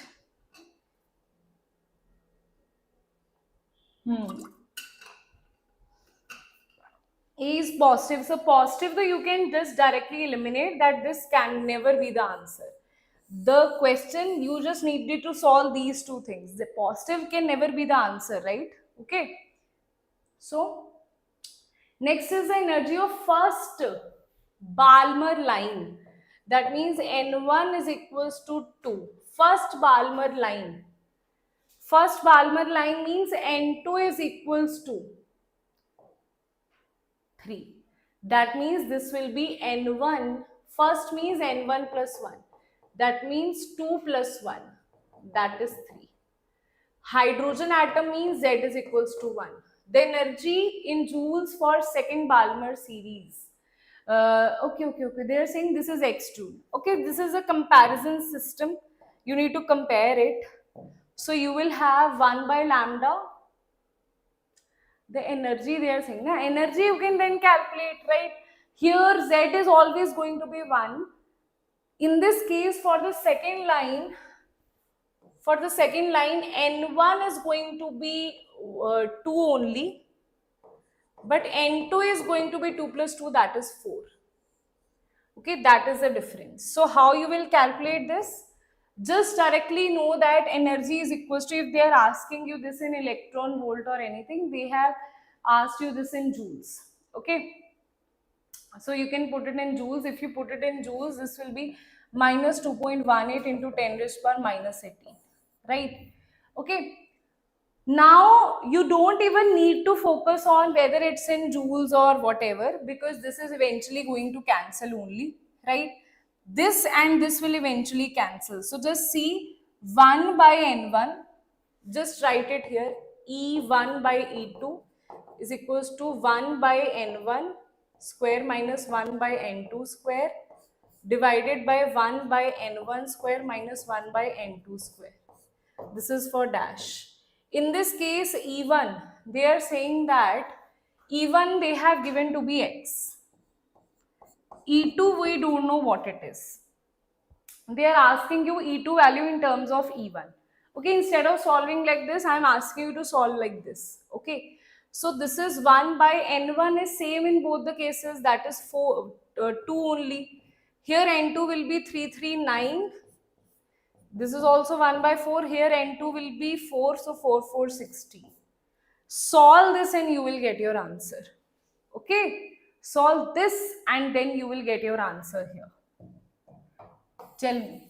Is that clear? You don't need to do anything like this here. Right. Solve this. Just take the ratio of this one here. X by this you will have. You can reciprocate this. This will be E2 by X. Right, you can solve this, that is going to be 3 by 16. I'm just doing this to save your time. I'm just doing this very, very fast, and answer will be 1.35. Okay. Okay. Tell me, is that clear? Simple now? So it's just that the way they are asking a question is different. Otherwise, so it is the same thing only. 1.35x. Solve this and then you have your answer, right? The energy, now they are saying the energy required by electrons present in the first Bohr orbit of hydrogen atom to be excited to second Bohr. Okay, they are saying the energy required by electrons present in the first Bohr orbit. First Bohr orbit means N1 is equals to, first Bohr orbit is 1, sorry, N1 is equals to 1. Hydrogen atom means Z is equals to 1. To be excited to second Bohr orbit is what? N2 is equals to 2. Energy required, how much energy is required here? In this transition, same energy, same formula, right? So you will just say this will be Z square, RH you know, right? You can just put it, if they have asked you in joules, you can just directly put the value 2.18 into 10 raised to power minus 18. You can just directly put the value of joules energy here. Z is 1 here. I can just directly wait. Instead of doing this, you can just directly put this value also, right? It's all the game of formulas, right? 2 into 10 raised to power minus 18. You need to require the energy. That means they are asking you about ionization energy. So ionization energy will be positive here. That's why it is a positive here. Okay, energy of that orbit will be negative. When you take out the electron from their energy is required, that is positive, right? This will be z square 1 by n1 square minus 1 by n2 square. This is the formula. Instead of n square, you have written 1 by n1 square minus 1 by n2. n1 is 1, n2 is 2, z is 1. Solve it and you will get your answer, right? Okay. Clear? Tell me. Done. Next question. Consider the following spectral lines for hydrogen atom. First line of Paschen series, second line of Paschen series, which one is greater? This is what they are saying. The correct arrangement of above lines in ascending order of energy, they are saying. Okay? Energy is equals to, in all these cases, this is, you can say that will be Z square. This is for hydrogen atom, so Z is 1 only, so it will be 1 by N1 square minus 1 by N2 square. So it will be directly proportional to this thing, isn't it? Tell me. Isn't it? Energy is directly proportional to 1 by N1 square minus 1 by N2 square. Is it? Now, N1 square and N2 square you will have from here. First line of Paschen, Lyman, Balmer, Paschen. Paschen means N1 is 3. Lyman, Balmer, N1 is 2. Paschen, N1 is 3. Lyman, Balmer, Paschen, bracket, N1 is 4. Right? Here fourth line means you will have to add here N2 is equals to 8. Third line means 3, 3, 6. Here second line means 4. Here first line means N2 is going to be 4. Right? You just need to put the value of N1, N2 and see which will have a bigger value here. That's it. Okay? So we can just directly say it is directly proportional to this thing. Solve this for each case. For A, I have written it here 4 to 3, isn't it? For A, it is 4 to 3. For B, it is 4 to 2, right? This is 4 to 3. For B, it is 4 to 2. For C, it is 6 to 3. For D, it is 8 to 4. Solve and take the LCM of all of them and then just put it in the ascending order, right? Okay. Let's see, I think most of them are same only. How much, like 2 questions of this we are left.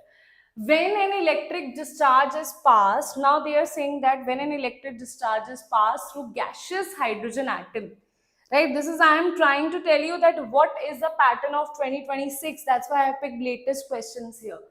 When an electric discharge is passed through gaseous hydrogen, the hydrogen molecules dissociate and energetically excited hydrogen atoms produce electromagnetic radiation of discrete frequencies. When electric discharges pass through gaseous atom, dissociate and the energetically excited electrons produce electromagnetic radiation of discrete. That is correct. Frequency of second line of Balmer series obtained from this is equal to first line. This you have to solve. Second line of Balmer. Balmer means N1 is equals to 2. Second line means this they are talking about adding 2 here, that is 2 plus 2, that is 4. First line of Lyman means Lyman Balmer. So, okay, so if you can say 1 by 2 square minus 1 by 2 square is 4 and 1 by 4 square is 60 is equals to, then only we can say this is true. Is it equal or not? We have to find it. This is 1 by 1 square, that is 1. 1 by 2 square is 4. You take this will be 3 by 4, and this is going to be, you take 4 common here, that is again going to be 1 minus 1 by 4. That is 3 by 4. So definitely they are not equal. They are saying is equal. That is not correct. It is not equal. This is 1 by 4 of this thing, right? So that means statement 1 is correct, statement 2 is incorrect here, right? Okay, solve it. You can do it this way. How both the statements are correct? Wait a minute.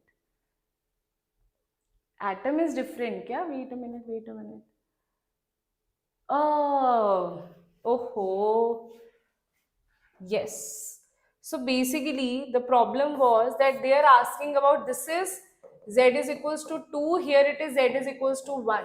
Z is equals to 2 means 2 into 2 is 4 here. So 4 you can take common as well, 1 minus 1 by 4. So it will be equals to 1 minus 1 by 4. That is same as this, right? So answer is true. Yes. I just forgot that. I didn't see that the atom is not same. Okay. So Z is different. That is why answer will be, both the statements are correct here. Right, everybody? Tell me. Clear?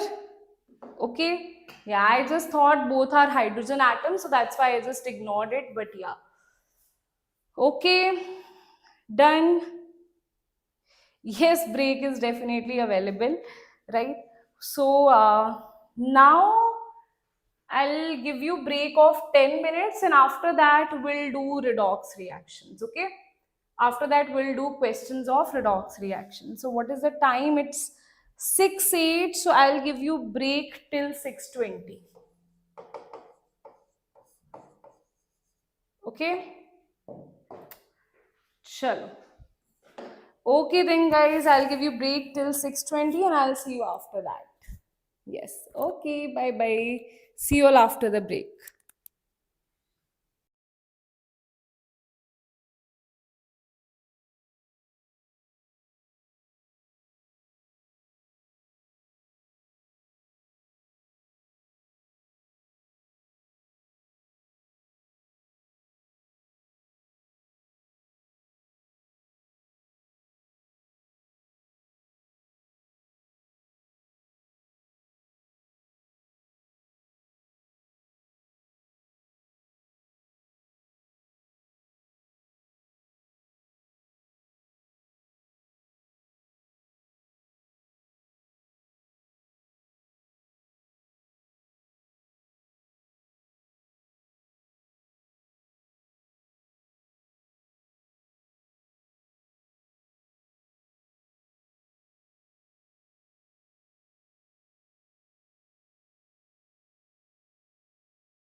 Hello everyone. Yes. Hello everyone. I am back in the class. Do let me know if I am visible and audible so that we can start with questions of redox reactions. Okay. Let's start with the questions of redox reactions. Yes, everyone. Shall we?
Yes, everyone.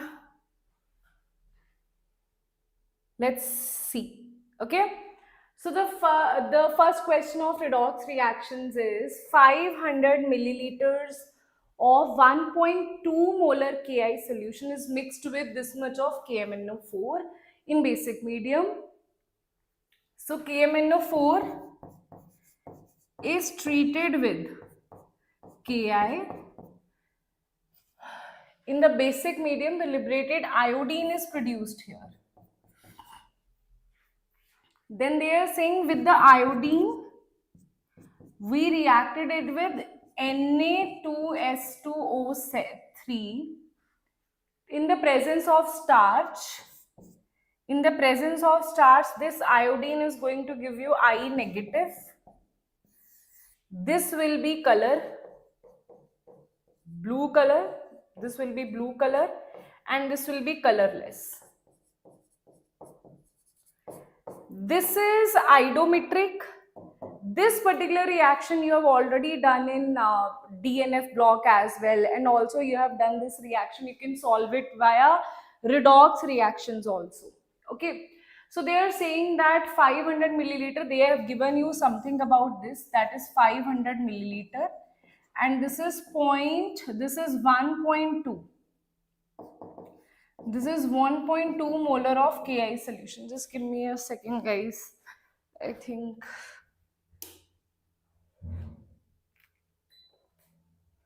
Okay. So this is 1.2 molar Ki solution. This is 500 milliliter here.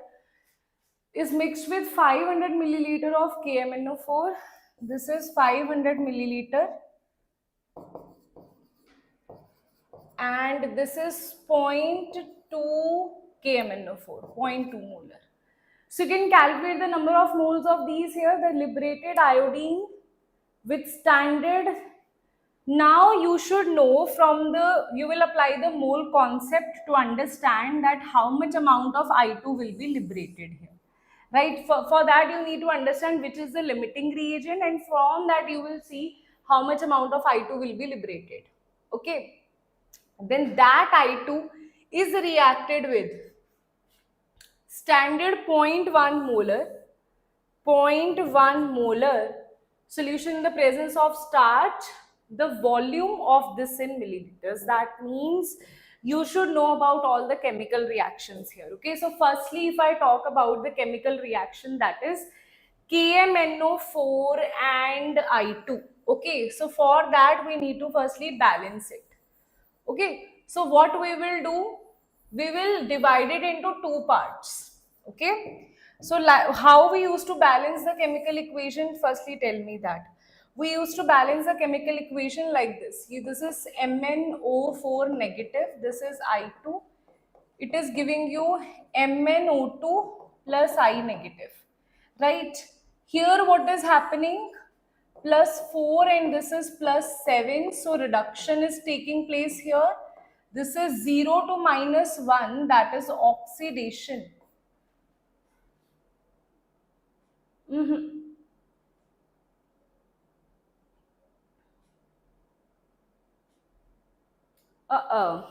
Yeah, that is the, this is I negative and this is I2. So sorry, so sorry. This is I negative, it is treated and giving you I2. So this is 0 and this is minus 1. That's why minus 1 to 0 is increase in oxidation number. So oxidation is happening here. Now we will divide it into two parts. First part is reduction half cell, that is MnO4 negative give rise to MnO2. Firstly, you will balance the manganese here. This is one, this is one. Then balance the oxygen atoms by adding water. So you add 2 water here. That's how 4 oxygen here, 4 oxygen here. Now balance hydrogen here. So for that you will add 4H positive here. 4H positive you will add here. Now they are saying this is in the basic medium. Okay.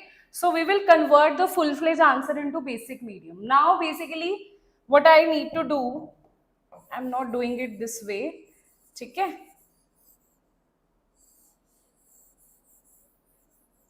Sure. Now you need to, this is a reduction half cell. You need to add here, that means you need to balance the charge. This is minus 1 plus 5, this will be plus 3 here. So here if you also want to have plus 3, okay? Here it is 4 minus 1, that is plus of 3. That means you need to add here 3 electrons to make it 0. So I'll add 3 electrons here. Right, now what about the second thing, that is the oxidation half cell, I negative to I2. So balance this atom by adding oxygen, by multiplying it by 2 atoms. There is no oxygen, no hydrogen here. So 2 electrons you will add here so that this is balanced. Okay, that means 2 electrons are added on that side. That means 2 electrons are losing. It is losing 2 electrons here. This is one equation, this is second equation. I will add these two equations, but for that I'll multiply this particular equation by how much? I'll multiply this equation by 2 and I'll multiply this equation by 3. Okay, so that's how what you will get. Electrons will be cancelled. This will be 2 into MnO4 negative plus 8H positive. Electrons will be cancelled. This will be plus 6I negative, right? This will be 2 into MnO2 plus 4 water, right? Plus this is 3I2. Okay, understood? Now what you have after this, they are saying it in basic medium. So you'll add 8 OH negative here, 8 OH negative, this and 8 OH negative here as well. This will become 8 water. 8 water minus 4, this will become 4 water here. Right? So this will become 4 of water, and this is your final balanced chemical equation that you will have. Okay, this is your final. 2 of this, 4 of water, 6 of 5 give rise to 2 MnO2, 8 and this. Okay, that's how firstly you balance the chemical equation. Okay, now once you know how to balance the chemical equation, now what you will do, you will calculate the number of moles here. Number of moles of I negative MnO4 will be calculated. How? This will be calculated as, you will say molarity is equals to number of moles by volume in liters. This volume is given in liters, is it? Milliliters, right? So you will say if it is in milliliter, number of moles by milliliter, this will be multiplied by 1000. So this will be number of moles is what? This is 500 milliliters, that means 0.5 liter. This is 500 milliliter, that means 0.5 liter. So you can just directly write it here in liters as well. So you can say number of moles is equals to molarity into volume in liter. This formula you will use, number of moles of Ki is 1.2, of KMnO4 is 0.2. That's how you calculate the number of moles, right? Now you will find out G by S, what is the stoichiometry. G by S, this is MnO4 negative and this is I negative. Given mole here is 0.6, it is divided by 2.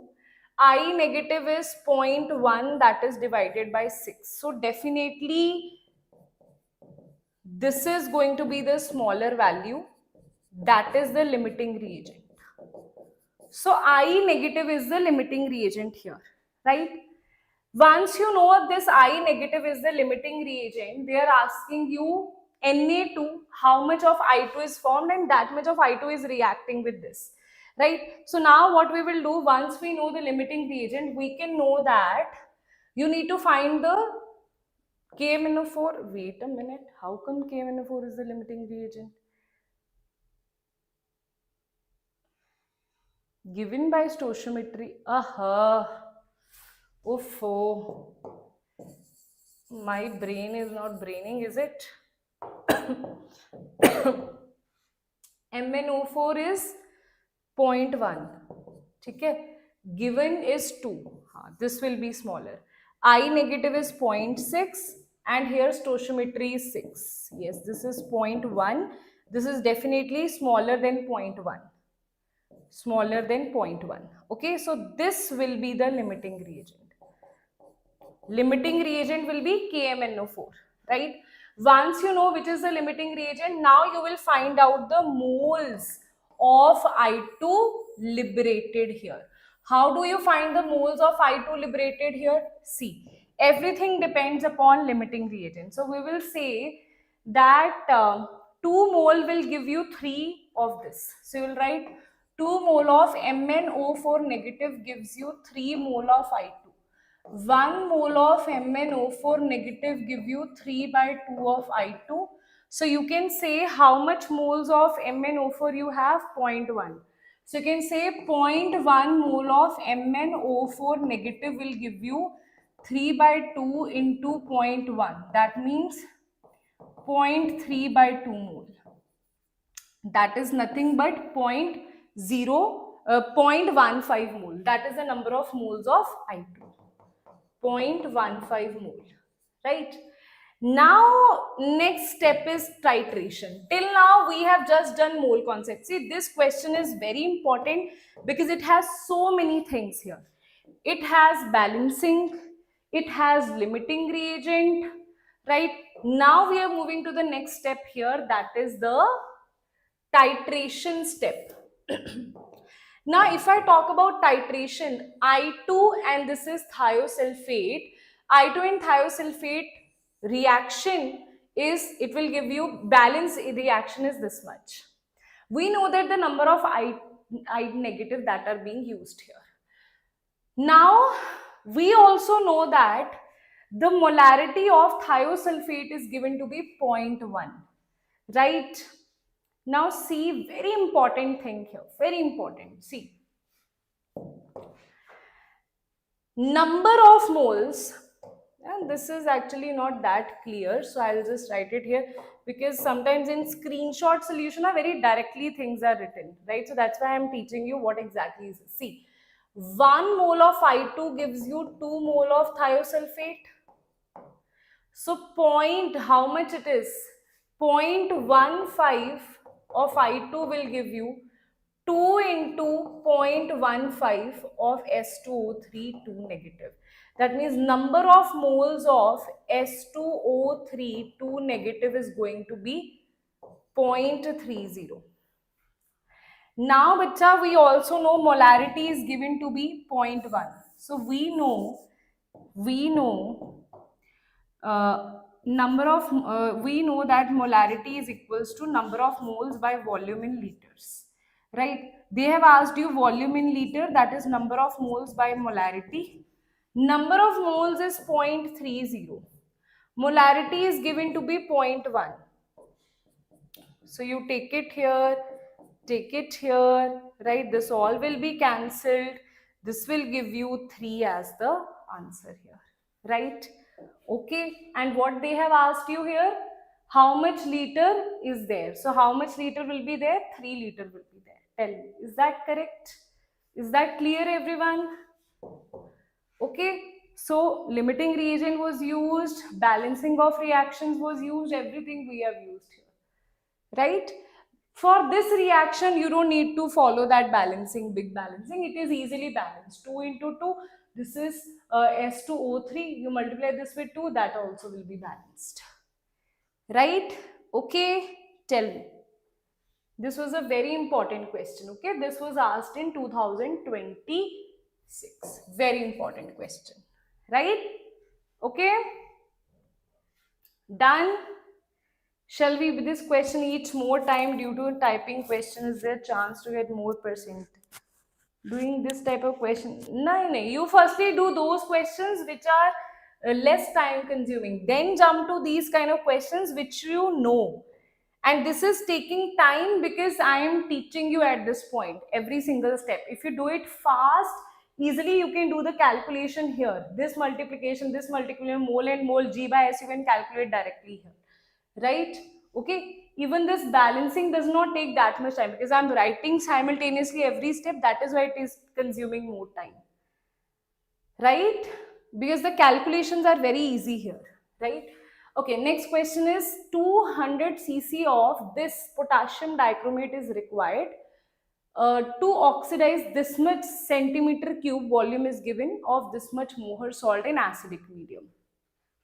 Now you have potassium dichromate and you have Mohr salt, right? Okay, so for that definitely we need to balance this equation, right? So balancing will be what? Balancing will be what? See, we know that in this case, firstly they are saying this is an acidic medium. First thing is they are saying it is an acidic medium. Second thing is potassium dichromate Cr2O7 negative you can write. Oxidize, it will be, we know that Cr2O7 negative will be converted to Cr3 positive, right? Second thing that we know that it is Mohr salt. In the Mohr salt, what you have, Fe is in Fe2 positive in the Mohr salt, that will be oxidized to Fe3 positive. Okay, now let's balance this. Fe2 positive will be converted to Fe3 positive. Now I'll explain you how to very simply do this. See, this is chromium 2, this will be multiplied by chromium. Here you will add 7 of water to balance oxygen atoms. Then to balance hydrogen atoms, you will add 14 of H positive here.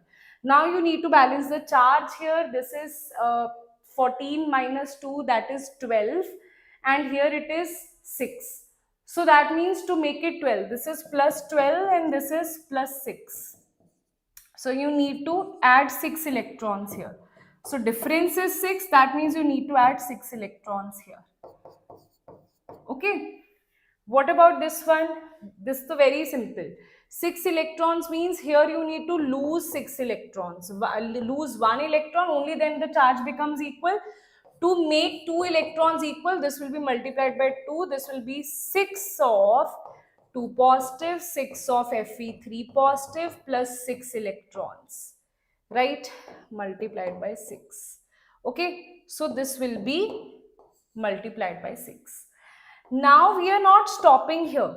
Okay, we are not stopping here. We are adding these two things. It will become Cr2O7 negative plus 14H positive. Electrons will be cancelled here.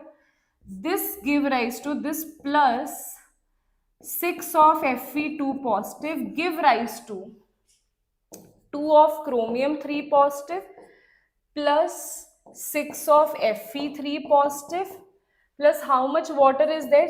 7 of water. There is no basic medium here, so I can do it this way only. Okay, So I can do it this way only. Okay. So that is my final balanced equation.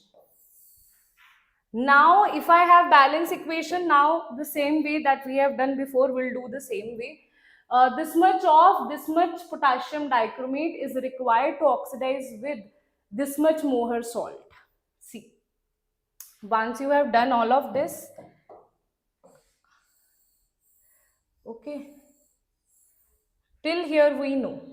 Now we will say we need to equate chromate with Mohr salt. So we know that 1 mole of this reacts with 6 mole of Mohr salt, right? From equation, 1 mole of Cr2O7 react with 6 mole of Mohr salt. 1 mole reacts with 6 mole of Mohr salt. This is Cr2O7 2 negative. This is the major point. Now let's see moles of Fe2 positive in Mohr salt solution. Fe2 positive moles, how you will calculate? Volume and molarity is given to you. Number of moles will be molarity into volume, right? That is the number of moles. So here what we have, number of moles is molarity, that is 0.6 into volume, and volume should be in liters. So this is actually, we'll just converted this into centimeter cube is milliliter only. Okay, centimeter cube is milliliter only. So this will be converted to liters and you will multiply this. This is the volume in liters and this is the molarity, and you will have your answer here. Now we know that how many moles, number of moles of 1 mole, number of moles of K2Cr2O7 will be what? How much is given to you? Here how much is given? 200 cc of this much potassium. Molarity is something X that we don't know, right? But we know one thing, how to equate these two things. If here I am using 0.45 moles, then from this, if I relate it to this, I'll just write it here. Wait a minute. We can just write it here, okay? That means 6 of Fe2 positive gives 1 of Cr2O7 2 negative. That means 1 of 2 positive will be 1 by 6 of this. That means here it is 0.45. So you can write 0.45 of Fe2 positive gives how much? 1 by 6 of number of moles of Cr2O7. Wait a minute. 1 is giving you 6, 6 is giving you 1. We are asking 1 of this. That means 0.5 will give you, yes. That means this will give you 0.45 divided by 6 of Cr2O7 2 negative. That means you can just directly write here that number of moles of K2Cr2O7 2 negative is nothing but it is 0.45 divided by 6 calculated. Now you have number of moles of this. You can also calculate number of moles of Cr2O7 by volume into molarity. We also know that volume is 2.2 liter. Molarity is this was. When you multiply this, you also get moles. That means this is also the number of moles of Cr2O7 2 negative. This and these are equal. So you equate it and you will have the value of X. Tell me, is this clear? Is this clear?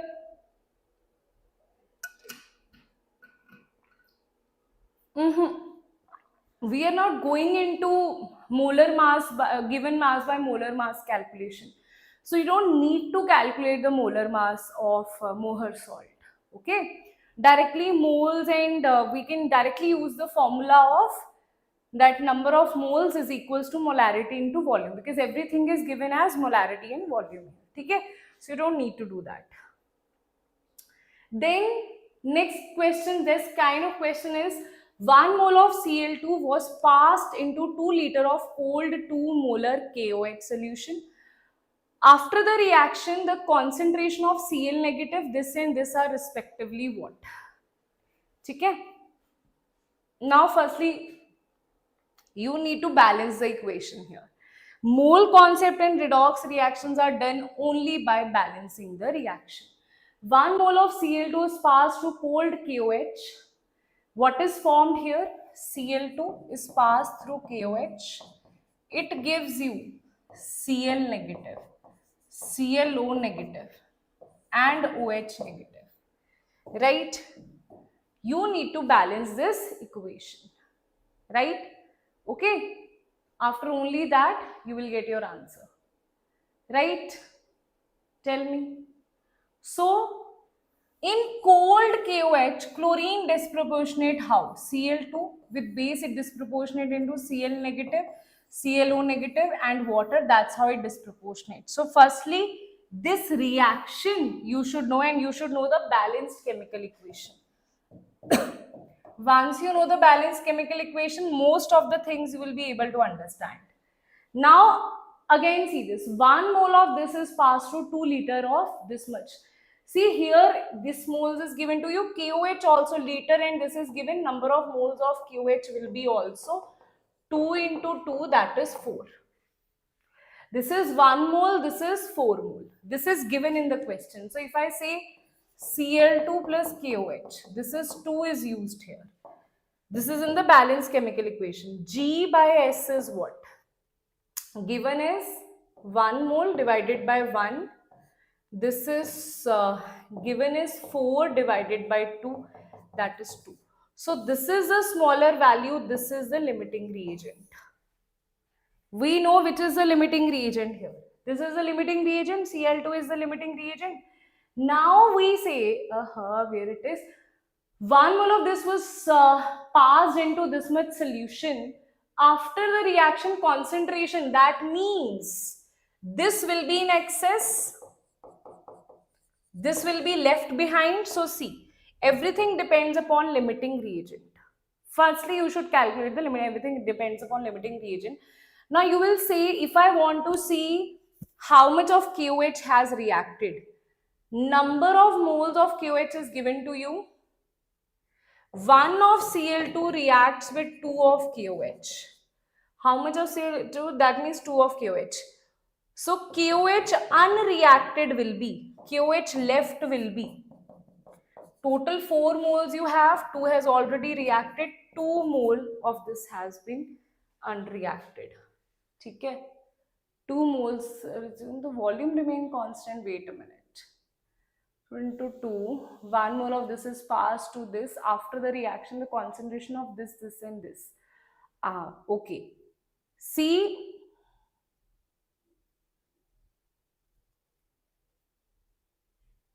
wait a minute.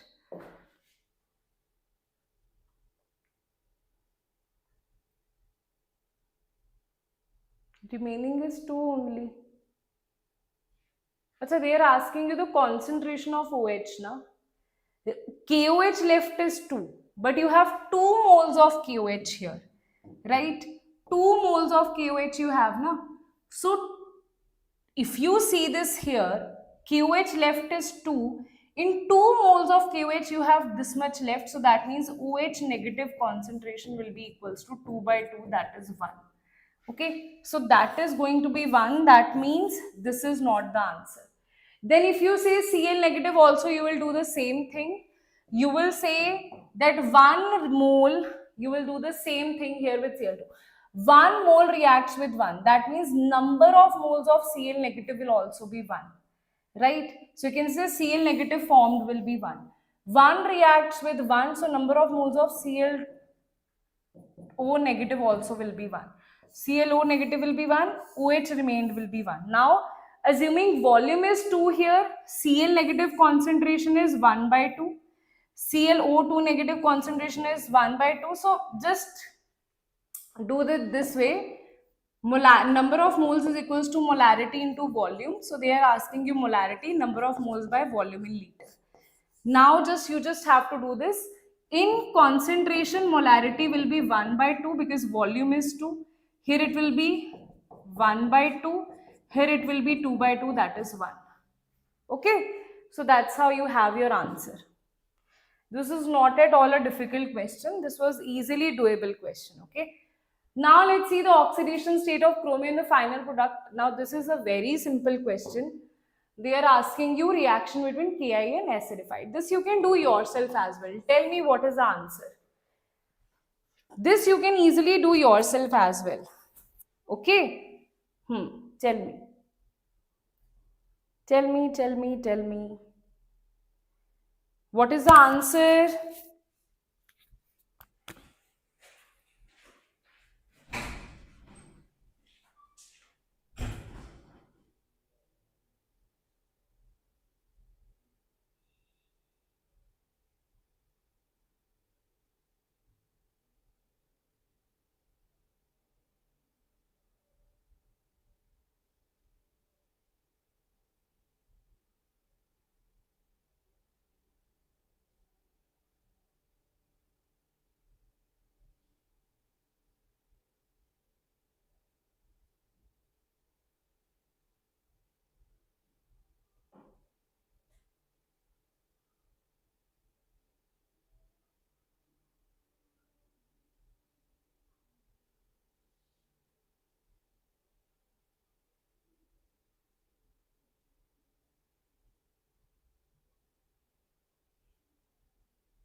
So no one told me the answer till now. Is it that of a big deal?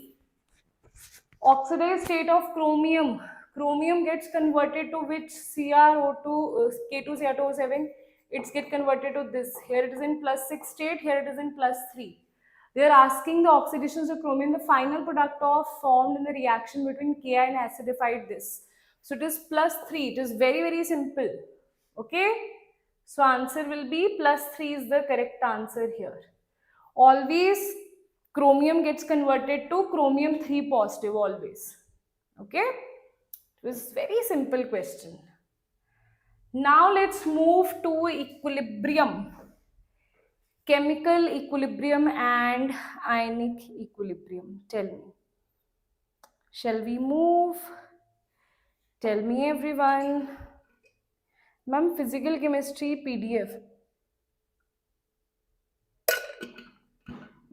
It's not been uploaded, is it?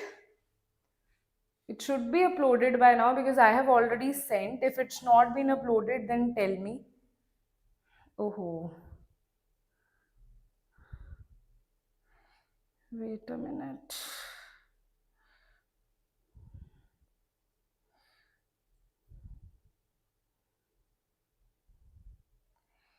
Yes, everybody. Wait a minute.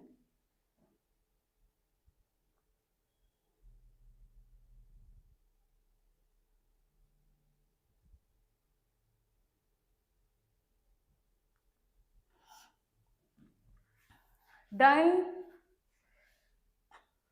Chalo.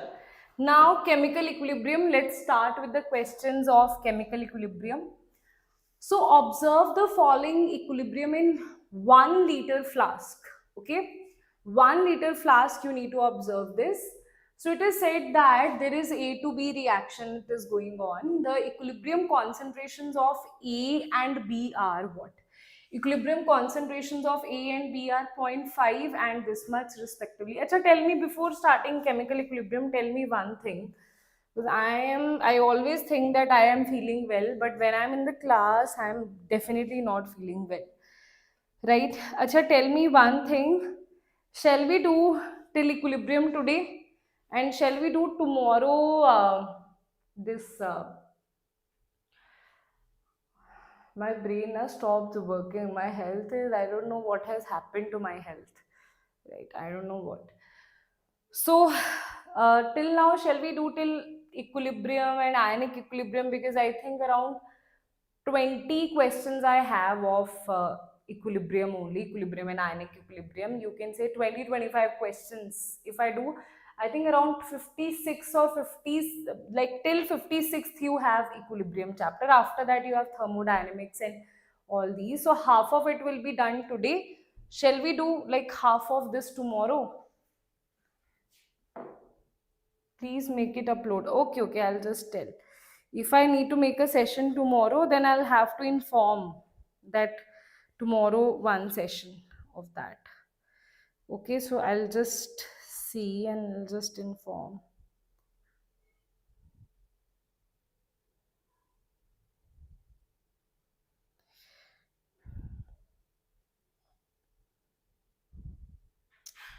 Tell me, works na? Yeah, health is super important. I think more than 3-4 hours of session I'm not able to take only. Right?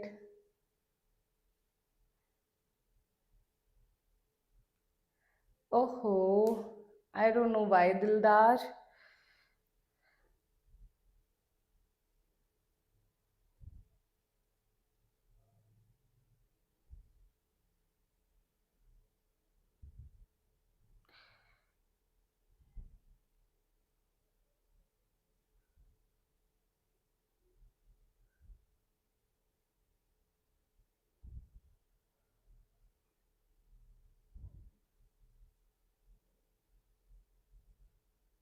Tell me. Okay.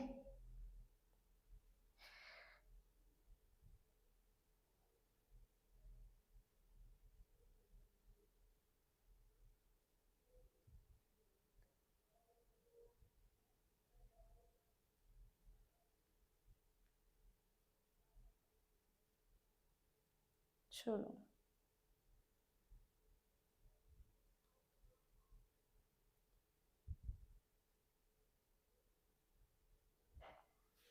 Chalo, let's see. Okay. Now, chemical equilibrium. If I see chemical equilibrium, what we will do here, right? Huh. First is observe the following equilibrium in a 1 liter flask. See, for organic, tell me one thing. Do you want, because I feel that organic theory, I don't know if you're interested in that or not, right? I can do one thing. I can make a session of organic where I am doing one session will be of GOC plus IUPAC, right, plus isomerism. Other session will be of naming reactions and distinguish test, right? No mechanism I'll teach you here, just direct the naming reactions in that. Chalo, mechanisms I will teach you, okay? So this one, and one session will be PYQ session, or one or maybe two sessions. We can divide it into one session of PYQ, other session of PYQ. One is class 11, then is class 12. Accordingly, we can do that. Tell me, these 4 sessions will work for you? Tell me. Tell me. Because I need to see na, if on Saturday I need to make those sessions, accordingly I'll make. Right?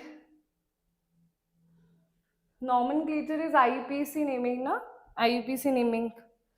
If I need to make that thing, then tell me. Or do you want me to do organic class 11th and class 12th like that? Do you want me to do it like organic class 11th and then class 12th? Or do you want to do it GOC, IUPAC plus isomerism, then naming reactions and distinguish test?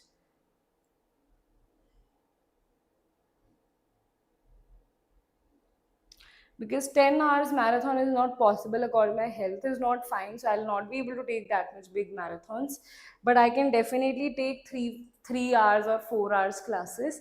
That I cannot definitely take. Then because I need to tell right now only, otherwise your class will not be possible. This is the first. If you want me to take class 11, then class, what's the big deal here? Can't you do as you comfort? I am comfortable in both. It's just that if I take class 11th, then I'll add purification and hydrocarbons here. Otherwise, I'll add hydrocarbons also here. In this way, I will teach if I do class 12, each chapter I will go and teach you individually naming reactions and properties. But if I do naming reaction and distinguish test, I'll just go through naming reactions only and distinguish test.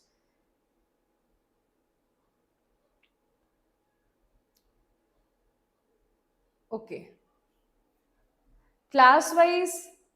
Okay, I'll just make a poll of this. Okay, you tell me, and accordingly I'll just announce the session now only. 11th and 12th or GOC type wala? Okay, how you want to take? In the naming reaction and distinguish test, it will be very shortcut manner. Okay, in this way it will be very shortcut manner, and in this way also it will be rapid revision, but like it will be like chapter wise I will go to naming reaction. I'll not conclude all the naming reactions in one go. I'll go chapter wise. Tell me. Class 11th and 12th. Don't do separate, beta separate, one by one I can do separately only. ठीक है? GOC and all you are thinking.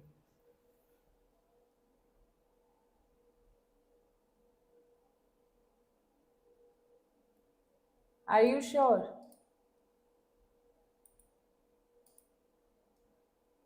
So I'll just see. It's very approximately same you have given.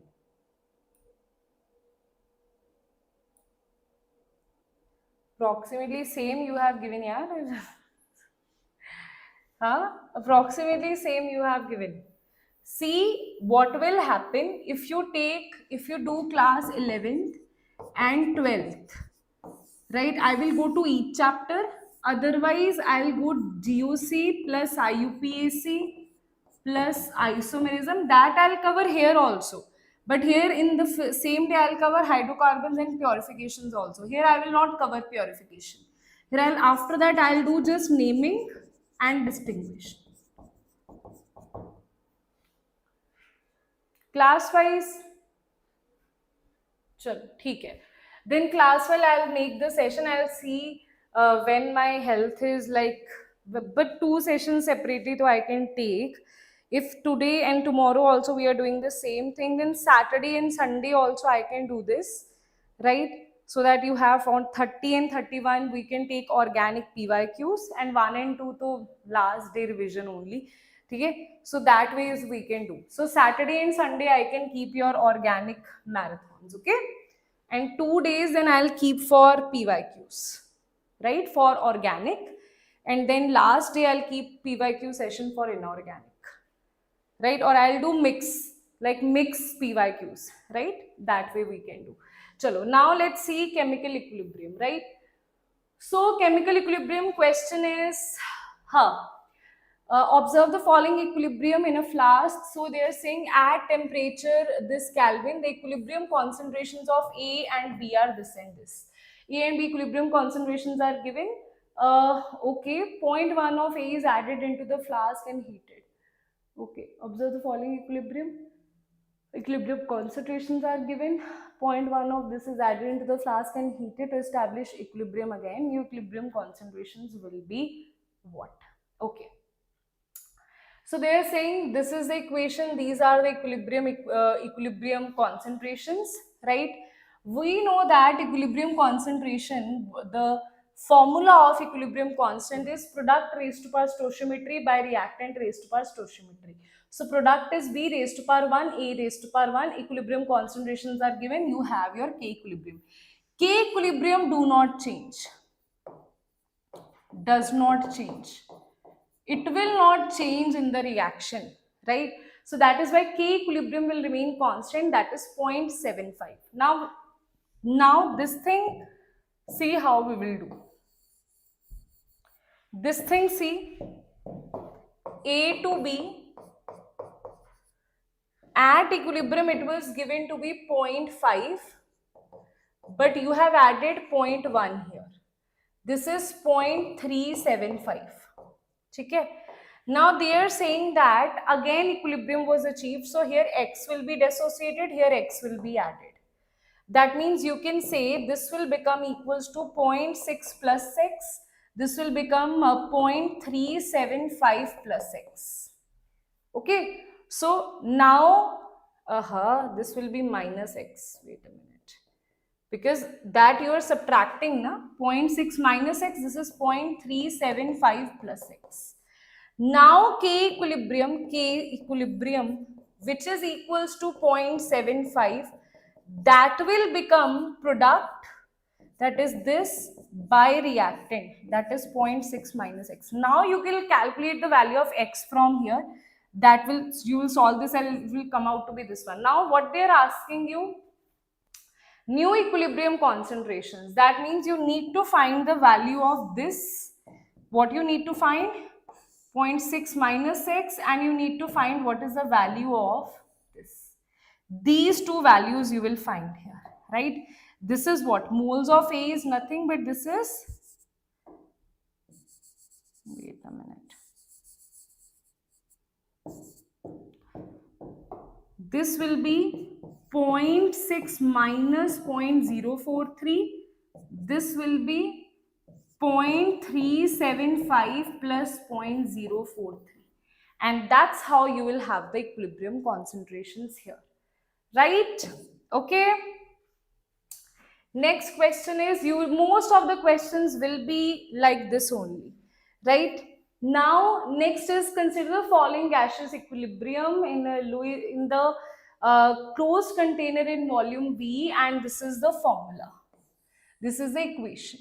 Now, when I say this is the equation, now here we can say 2 moles of P2 and Q2, and this are present at equilibrium. So we are saying this is P2, this is Q2, and this is 2PQ, Q2, Q2. So this is 2 moles, this is 2 moles, they are saying this is also 2 moles. 2 moles of each of this are present at equilibrium. Now moles of each of this and this are added. 1 mole of each is added. Now this is the equilibrium concentration, so that is why the value of Kc is going to be 2 raised to power 2 divided by 2 into 2. That is 1. So Kc is equals to 1. That is clear. Because Kc is what? Kc is Pq square divided by concentration of P2 and Q2. Right? Now they are saying that what you are doing, you are disturbing the equilibrium by adding 1 mole of each. This you have added and this you have added. Right? Now again it will try to have equilibrium concentration. This is already 2. So here X amount will be dissociated, will be consumed to attain equilibrium. Again this will be consumed and this 2X will be added here. Right? That means this will become 3X, this will become 3 minus X, 3 minus X, this will become 2 plus 2X. Right? Now they are saying that the number of moles of this at new equilibrium will be what? So you need to calculate the value of Kc. This is same as what we have done before. So same, how you will answer this? This is 1 equals to, Kc is 1, you will say 2, 1 plus x. That is you can take 2 common here. This is 1 plus x, you can say. This whole square divided by 3 minus x. We are talking about the moles, right? Volume will be cancelled. Wait a minute. I'm going to keep this. Volume, you can divide it. See, even if you divide it with volume, this volume will be cancelled by this volume. So I am not writing it that. Okay, this is 3 minus x. So you can say 3 minus x square. Okay, so you can take it as 4. This is 1 plus x square. This is 3 minus x square. Now you will solve this value and calculate the value of x here, right? This whole thing is done based on that only. Wait a minute. So this we have done till now. We have solved it till here. We have done it till here, right? This till here we have done. You'll solve the value of x. X will come out to be 1 by 3. After that, just solve the value of this thing here. In the end, I am marking it in blue. You need to find this value. You need to find this value. You need to find this value. Okay. So x is 1 by 3. You can put the value of x here. You can calculate it. Okay. Cool. Next is consider the general reaction given below. General reaction. Tell me. General reaction.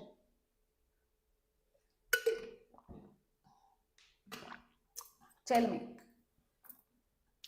What is the general reaction that we will talk about here? So this is the general reaction that is given to you.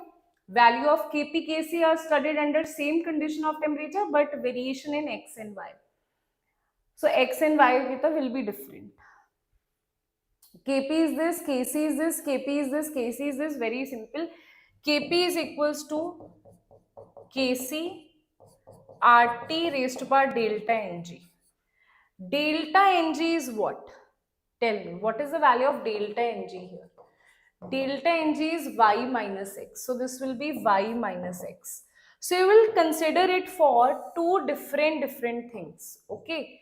So you will consider it for two different situations. This will be first situation where Kp is this, Kc is this. R and T will be constant only. Okay. So Kp is this, Kc is this. Then you will solve these two equations and get the answer. See, you have this equation that is Kp by Kc is RT this. R and T is constant eventually. Even if you don't solve it, then also it can work, right? So firstly, we are saying if Kp and Kc is this, Kp is this, Kc is this, then the answer will be 33.2, right? So now that means this is 33.2, this will be 33.2 is equals to RT raised to power y minus x. Similarly, here it will be, when you solve this value, Kp by Kc, wait a minute. Okay. So similarly, here you will put the value of Kp and Kc, this R is same, T is same. Then you have two equations here that you will solve together. You can take the ratio of these two equations and then solve the value of x and y here, right?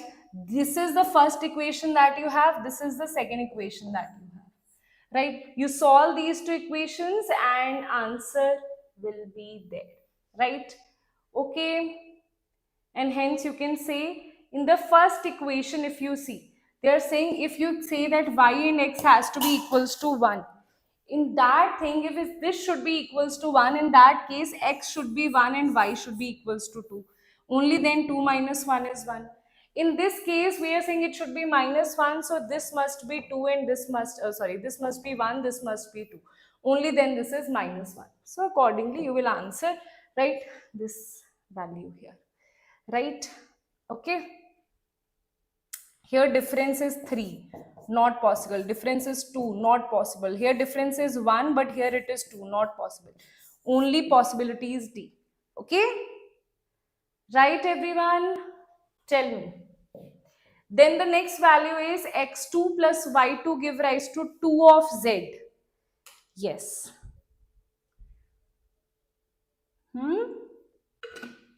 Arey, you will see just one thing here. Wait a minute.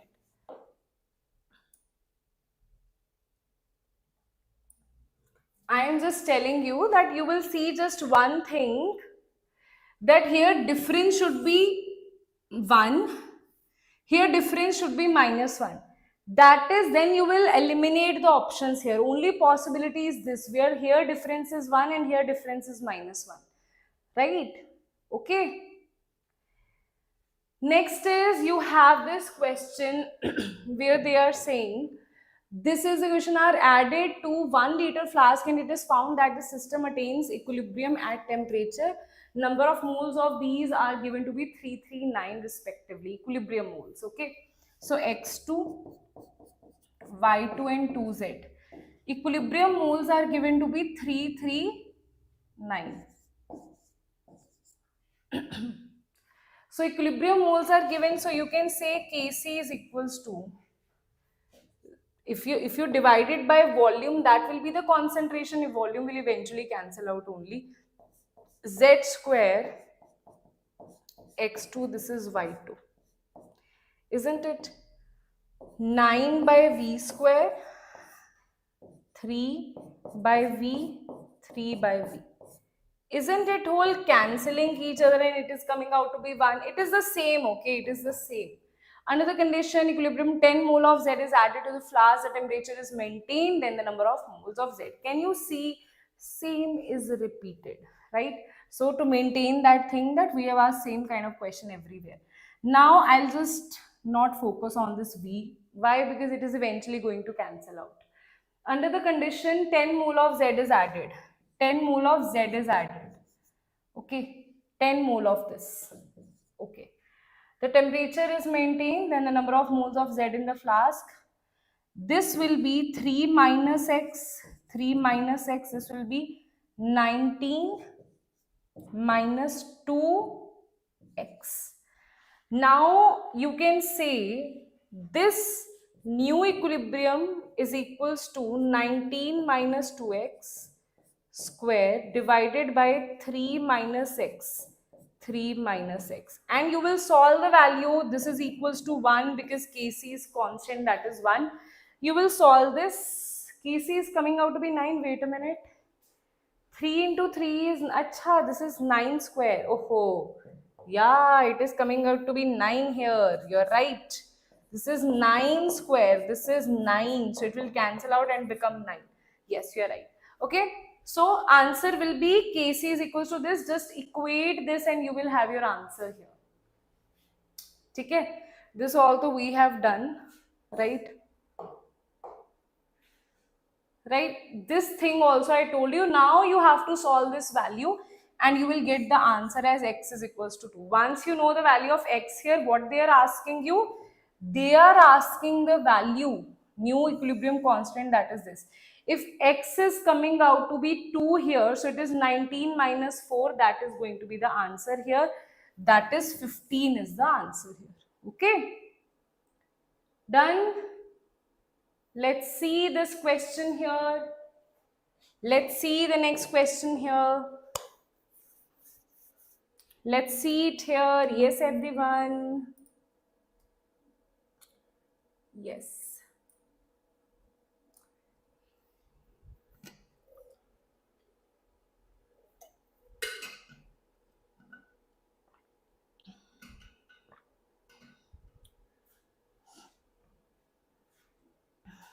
So, for the following gas phase, equilibrium reaction as constant temperature, this is given if total pressure is this. Now we are moving towards pressure, okay? Now things are changing here. The pressure equilibrium constant, Kp is this. Then the degree of dissociation, okay? See. All of them are gases. This is given. Total pressure is this, the pressure equilibrium. Okay. See, you have NH3 give rise to half of half of N2 plus 3 by 2 of H2. Okay. Now see, it's the same thing I told you there. Now we are applying that thing here, right? So they are saying the total pressure is this. So when initial is not given to me anywhere, so I'll take initial as 1, 1, 0, 0. Okay. In degree of dissociation, I have to write this. So in terms of degree of dissociation, I'll write it as 1 minus initial is alpha. This is alpha divided by 1 multiplied by this. So it is alpha by 2. This is 3 by 2 alpha is formed. Okay? These are the number of moles. Right? They are saying total pressure is this. I am taking the moles here in terms of degree of dissociation. Total moles will be what? Tell me, total moles will be, total moles, how you will calculate? 1 minus alpha plus alpha by 2 plus 3 alpha by 2. 4 alpha by 2. 1 minus alpha, 4 alpha by 2 is 2 alpha. That is 1 plus alpha. So can I say I can just divide it with 1 minus alpha by 1 plus alpha multiplied by total pressure? That is coming out to be under root 3. Alpha by 2 multiplied by total, alpha by 2 into 1 plus alpha multiplied by total pressure. This is 3 by 2 alpha. This is divided by 1 plus alpha multiplied by the total. Because partial pressure is equals to mole fraction into total pressure. Okay? Firstly, tell me till now if this thing is clear or not. Because only till now students actually do mistakes. After this, it's simple. Okay, Dildar's connection is going again and again. Oof. Like, ma'am, I want to study, but this universe is like creating problems. Now, this is the situation. Kp is given to be 9. You know what is Kp? Kp is equals to pressure of N2 raised to power 1 by 2. This is pressure of H2 raised to power 3 by 2 divided by pressure of NH3. Now put these values. This is equals to 9. Calculation is going to be tough here, okay? Calculation will be tough here. Now this all we have done, this we have done. Now Kp, put all the values, right? This is what you will have. Okay? This to we have done, this to we have solved already. This to I have told you how to solve this. I have told you how come it is equating to 1 plus, and this all I have told you. Okay? Here they have not written it properly. So what I'll do now, rather than using this, see, 9 equals to, this is 3 alpha pt. 3 alpha pt, this is 2 by 1 plus alpha raised to power 1 by 2. This is alpha pt 2, this is 1 plus alpha.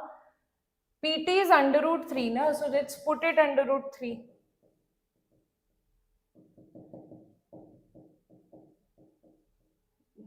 Chalo, koi na.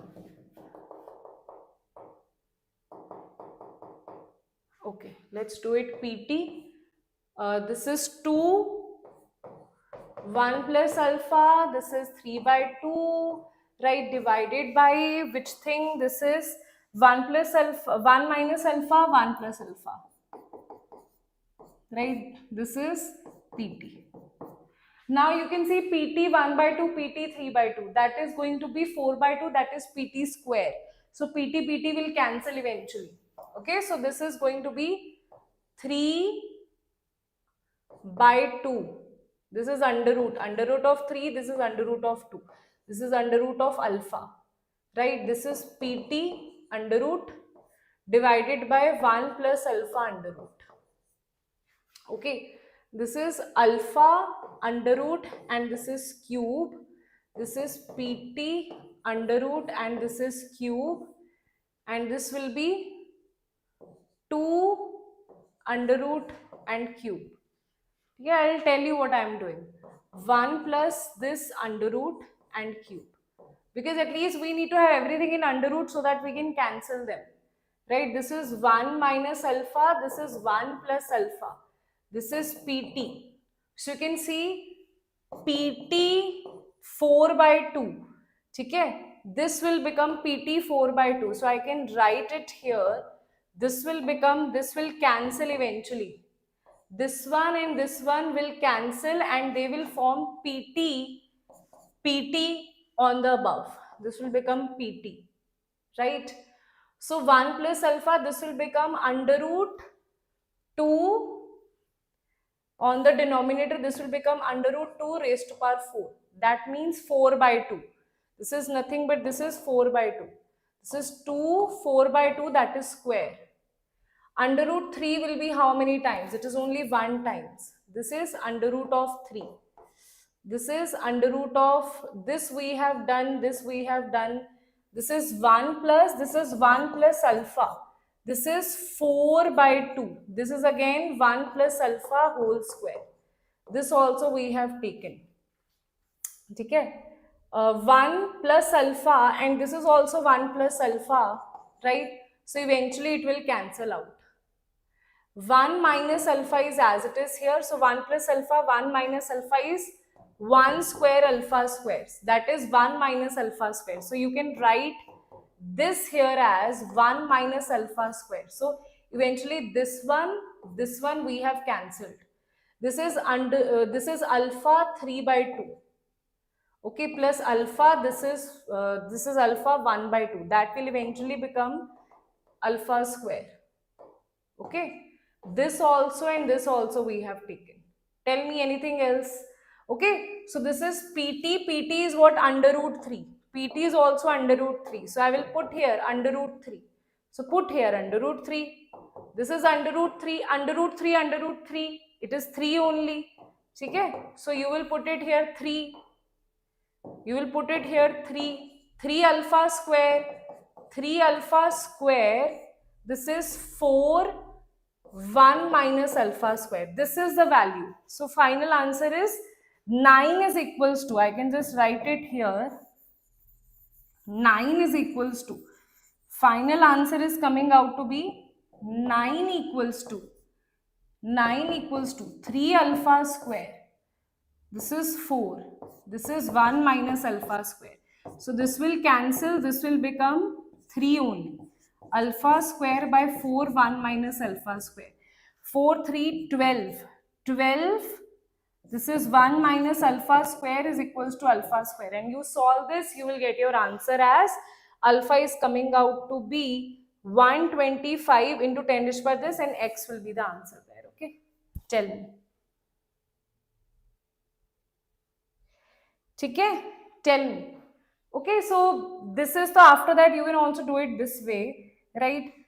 12 minus 12 alpha square is equals to alpha square, that will become 13. This is 12 and answer will be alpha square is equals to, you can also do it this way. 12 minus 12 alpha square is equals to alpha square, that is 13. Alpha square is equals to 12. Alpha square is equals to 13 by, 12 by 13. 12 by 13, that is alpha square is equals to 0.8. And after that 0.8, and then you have to solve it in such a way that you need to solve it in this term. Okay, that much so you can do. I just essay did it because this seems tough, but when you simplify that, it becomes easy. Okay, understood? So this simplification also, one minor mistake can lead you to a wrong answer. Okay, tell me. Is that clear? Tell me, everybody. Is that clear? Okay. Chal. Now let's see the next question here. In the following system, this is given to you. They are asking, upon addition of xenon gas at constant T and P, the concentration of this is what? So they are asking, beta, focus. Okay? In the following system, the equilibrium upon addition of xenon gas is what? You are adding inert gas here. Constant pressure is there. Constant pressure is there. At constant pressure, here number of moles are 1. Here number of moles are 2. At constant pressure, it will move in that direction where more moles are there. More moles are there in this direction. So PCl3 will increase. Wait a minute. In this case, PCl3 will increase, right? Okay, I'll just deleting this. There is no use of this. Okay, so more moles are here, so it will move in that direction where PCl3 will increase, Cl2 will increase. So answer will be B is the correct answer here. Okay, this was the very can you see in 2026 all the questions in JEE were very lengthy. Okay, and same type of, it's not like questions were tough here from like, some questions were tough also, difficult also, conceptually tough also, but lengthy questions were there, right? See, 2025, such a simple question they have asked, like in seconds this can be answered, right? Again, very simple question, tell me if that is correct. Hanji Pranav,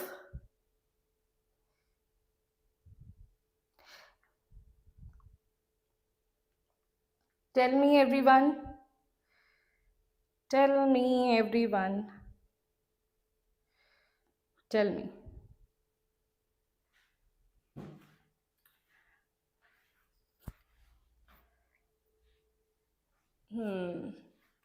But what if all the questions are like that? Then you have to choose now. Then you have to spend time. You have to select which you are sure that this question, for example, if this question was asked in JEE, I would have definitely done it. I would have solved firstly the short, easy answers. Then I would have marked the symbol ki, okay, I'll do it in the end, right? Because the kind of paper that they have asked in Jan attempt, you can't expect that very less lengthy questions will be there. There will be good amount of lengthy questions. Okay, so you need to be mentally prepared for that. Okay, what if like out of like, you know, what if like 10 questions are, or 12 questions are lengthy, 12 questions are medium to like zero level, then you have to solve firstly medium to no time. That will be mostly from inorganic. Now though in an inorganic also they have asked like big statement questions also, that I have already shown you questions of inorganic in our inorganic series, right? So questions were lengthy in 2026 Jan, so be prepared for that in April also. A catalyst cannot alter equilibrium, Kc temperature remaining constant. Yes, that is true. Catalyst does not have any effect. Homogeneous catalyst can change the equilibrium composition of the system. That is also not true. Catalyst does not affect. Okay, so statement A is the correct answer here. Now let's see. Next question. Consider the following equilibrium of gas phase reaction at constant temperature. A plus B give rise to C. If P is being total pressure, Kp is the, and I'll tell you physical chemistry of class 11th is tough. Class 12th is very easy. Very like, they were not difficult questions. In class 12th, like it is, if difficult question is there, it will be so difficult that will be of JEE advanced level. I'm not saying it will not be there, but because in chemical equilibrium and in mole concept and in redox reaction, there is no direct question, there is no direct formula. You have to like follow the steps. That's why it becomes difficult, right? In ionic equilibrium, direct formulas are there, so you will find it like formula learning is difficult, but after that it is easy. But in mole concept, chemical equilibrium, chemical equilibrium is still easy because it's not very tough. Like steps, if you know, you can easily solve it. Calculations might be. But in mole concept and redox reaction, full balancing, right? Everything is required. So let's see this question. That is, if P being the total pressure, Kp is the pressure equilibrium constant, alpha is the degree of dissociation, then which of the following is true? Okay. So if I say total pressure is P. Let's say 1 mole is there, 1, 0, 0. This will become degree of dissociation is this, 1 minus alpha, alpha and alpha. So I can say this will become, this will be divided by, this will be divided by total number of mole is 1 plus alpha plus alpha plus alpha. Aha, 1 minus alpha.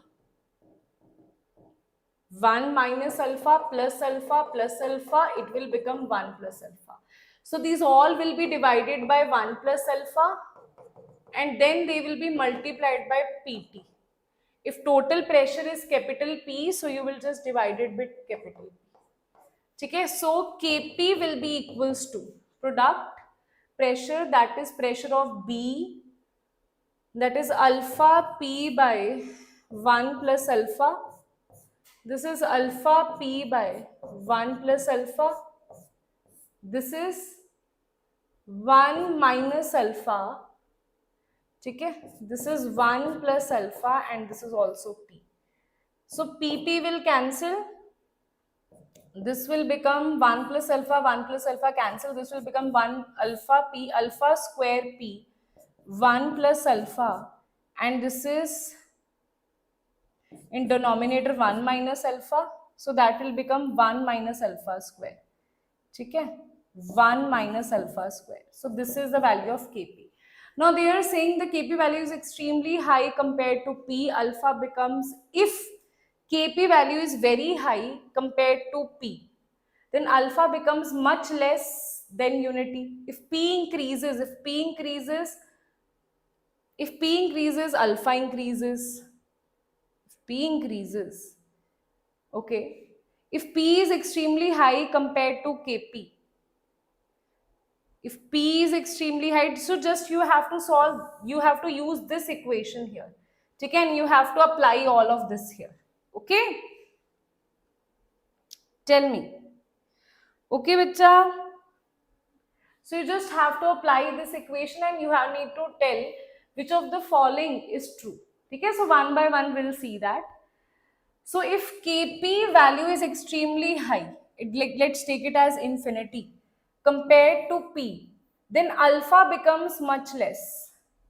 So if it is extremely high, then we'll say alpha square plus 1 minus alpha is approximately equals to infinity.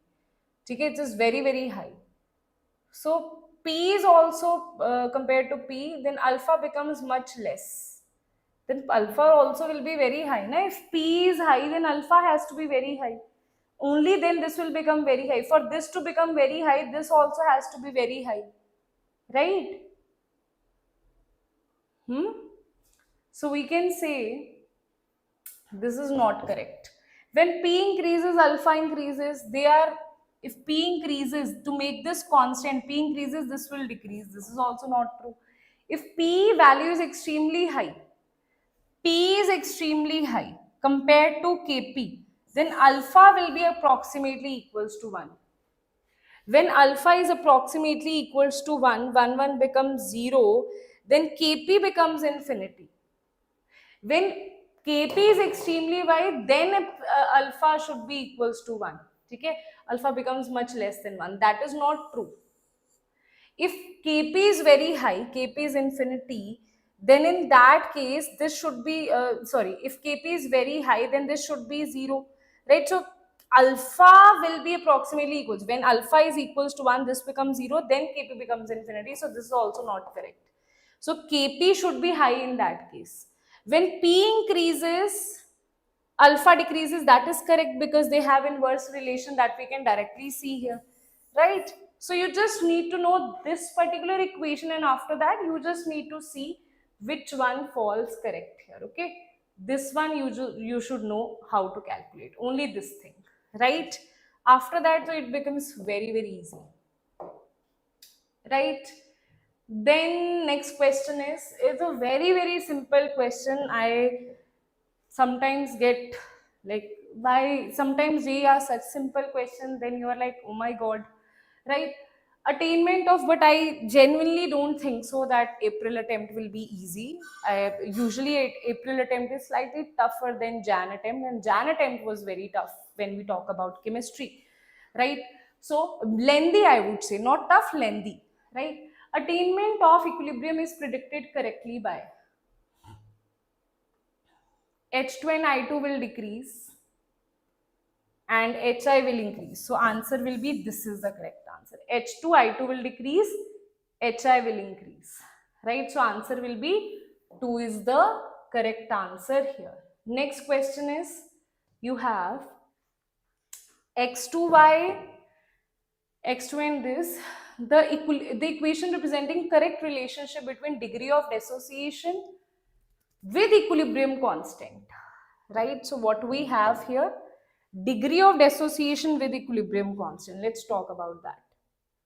Okay, let's talk about that.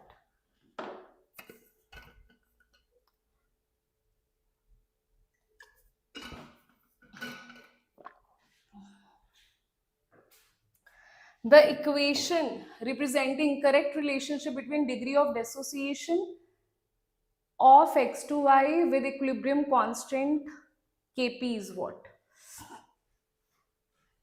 X is very, very small. So let's take alpha as this. So this will be x2y give rise to x2 plus half of y2. Same way, degree of dissociation, how do we do that? This is 1, when nothing is given, we take unity. So this will be 1 minus alpha. This will be alpha, this will be half alpha. That means alpha by 2. Okay? Then they are saying degree of dissociation with equilibrium constant Kp. P is the total pressure. This is what I am assuming. This is what they have given here. So total number of moles will be what? 1 minus alpha plus alpha by 2, that is 1 plus alpha by 2. So it will be 1 plus alpha by 2, 1 plus alpha by 2, 1 plus alpha by 2. Okay. Then this will be multiplied with total pressure, that is P, P and P. When you solve this, this will become 1 minus alpha by 1 plus alpha. You solve this, this is 2p. This is alpha by 1 plus alpha, 2p. This is 2 and 2 will cancel. This is alpha p by 1 plus alpha. Eventually you take the LCM, this will become 2 plus alpha. This also will become 2 plus alpha. This will also become 2 plus alpha. Okay. So take the LCM, this will become 2 plus alpha. 2 will go here, 2 will go here and 2 will go here. 2 will cancel. This will be the final equations here. Right. Now after this, though, everything is same only. Right. They are saying just solve this value. You have to find the relation here. So Kp is equals to what? Kp is equals to this thing. Kp is equals to pressure of Y2 raised to power 1 by 2 multiplied by pressure of X2 divided by pressure of X2Y. Okay, put these pressures and you get your answer. Till now, so I have told you, there you just have to put the values and calculate this. Okay, so multiple times we are done, just find the relation. It's all solving, right? Okay. Next question, guys. Next question, everybody. Let's see how many more questions of equilibrium are there. 2-3 more questions of chemical equilibrium are there. Then I'll give you 5 minutes break and we'll jump to questions of ionic equilibrium. Okay? Yes, everyone? Tell me. Okay.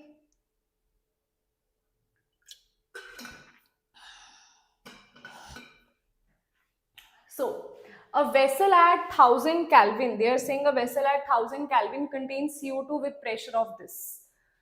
Okay. A vessel of 1000 Kelvin at 1000 Kelvin contains CO2 with pressure of this. Sum of CO2 is converted into CO on addition of graphite. If total pressure is at equilibrium is this, then Kp is what? So CO2, they are saying that it reacts with, converted to an addition of graphite. It is reacted to carbon monoxide. This is the whole game here, right? Now they are saying that initially the pressure is 0.5, right? Carbon is solid, so it will not have any pressure, right? Pressure will not be there. This will have 0. This will be 0.5 minus, if I am relating not it to, I am not total pressure of equilibrium is this. So I am not relating it to degree of dissociation. I will simply say 0.5 stoichiometry into x. This is 0 already. This will be 2x. Okay. Kp will be equals to, now total number of moles will be, total number of moles will be 0.5 minus x. Acha, this they are talking about pressure only. This is not in moles. This is in pressure only. So I don't need to convert it into anything. So that is total number of moles and all I don't need to do. So Kp is equals to pressure of CO square divided by pressure of CO. Pressure of CO is 2x, 2x, oh, nahi, sahi hai. 2x square, this is 0.5 minus x. Okay. Now they are saying total pressure at equilibrium is this. Now they have given you how to find the value of this. They have given 0.5 minus x plus 2x is given to be 0.8. That means 0.5 plus x is 0.8. That means x is going to be 678. That means 0.3. So put it here, 2 into 0.3. If you remember, I have told you this in the exam. 2 into 0.3 is 0.6 square divided by 0.5 minus 0.3 is 0.2. 1.2 by 0.2, it will be 6. Kp they are asking you. Wait a minute, Kp is so I have calculated. This will be equals to 0.6 into 0.6, again silly mistake. This is 0.2, this will cancel out, this will become 3. So it's the 18, 1.8. Okay, so answer will be D is the correct answer. Okay, D is the correct answer here, right? Okay, everyone, tell me.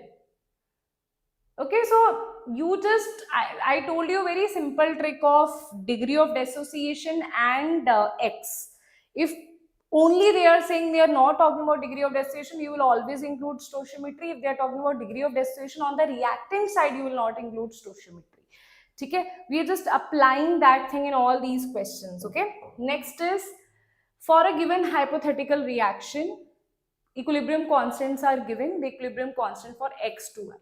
So when you add all of them, x plus y plus z give rise to y plus z plus w. Y will cancel, z will cancel, it will become x give rise to w.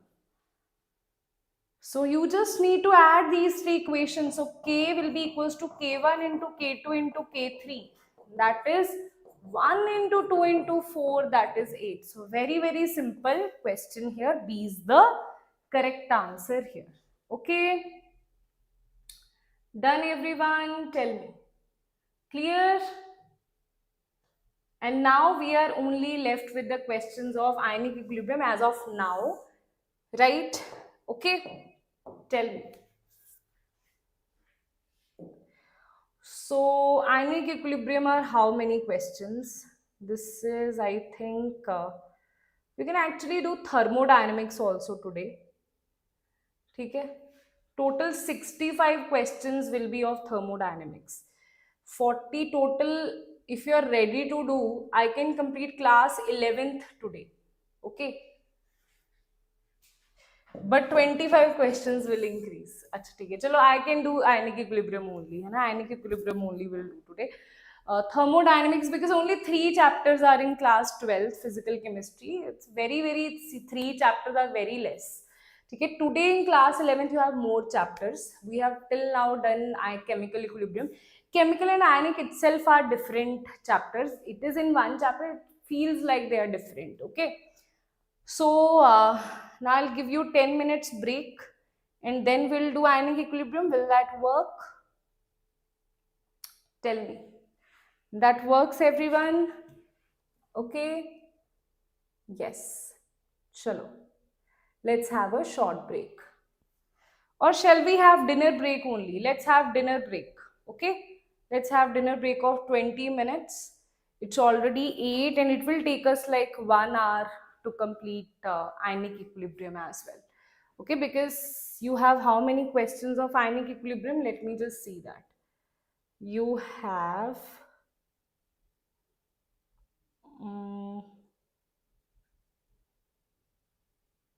52. 12 questions of ionic equilibrium you have. Okay? So, yes. So, I will see you all.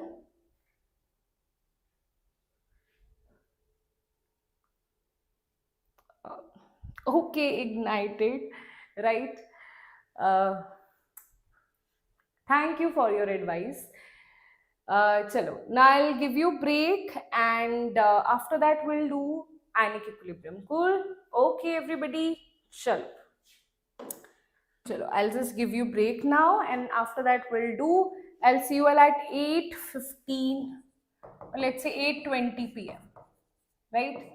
I'll see you all at 8:20 p.m.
Okay, so yes, everyone.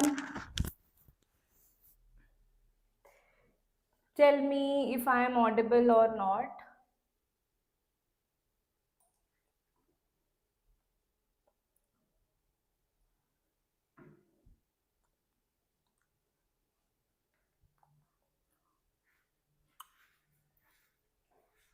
Audible, everyone? So let's do ionic equilibrium now. Okay, I hope you had your dinner. I had my dinner. Let's do ionic equilibrium. Okay. Yes, don't worry. I'll take more videos on that. Don't worry about it. Yes. Right. Okay. So ionic equilibrium. Let's start with this question here that was asked in 2026. Which of the following mixture gives buffer solution with pH is equals to 9.25?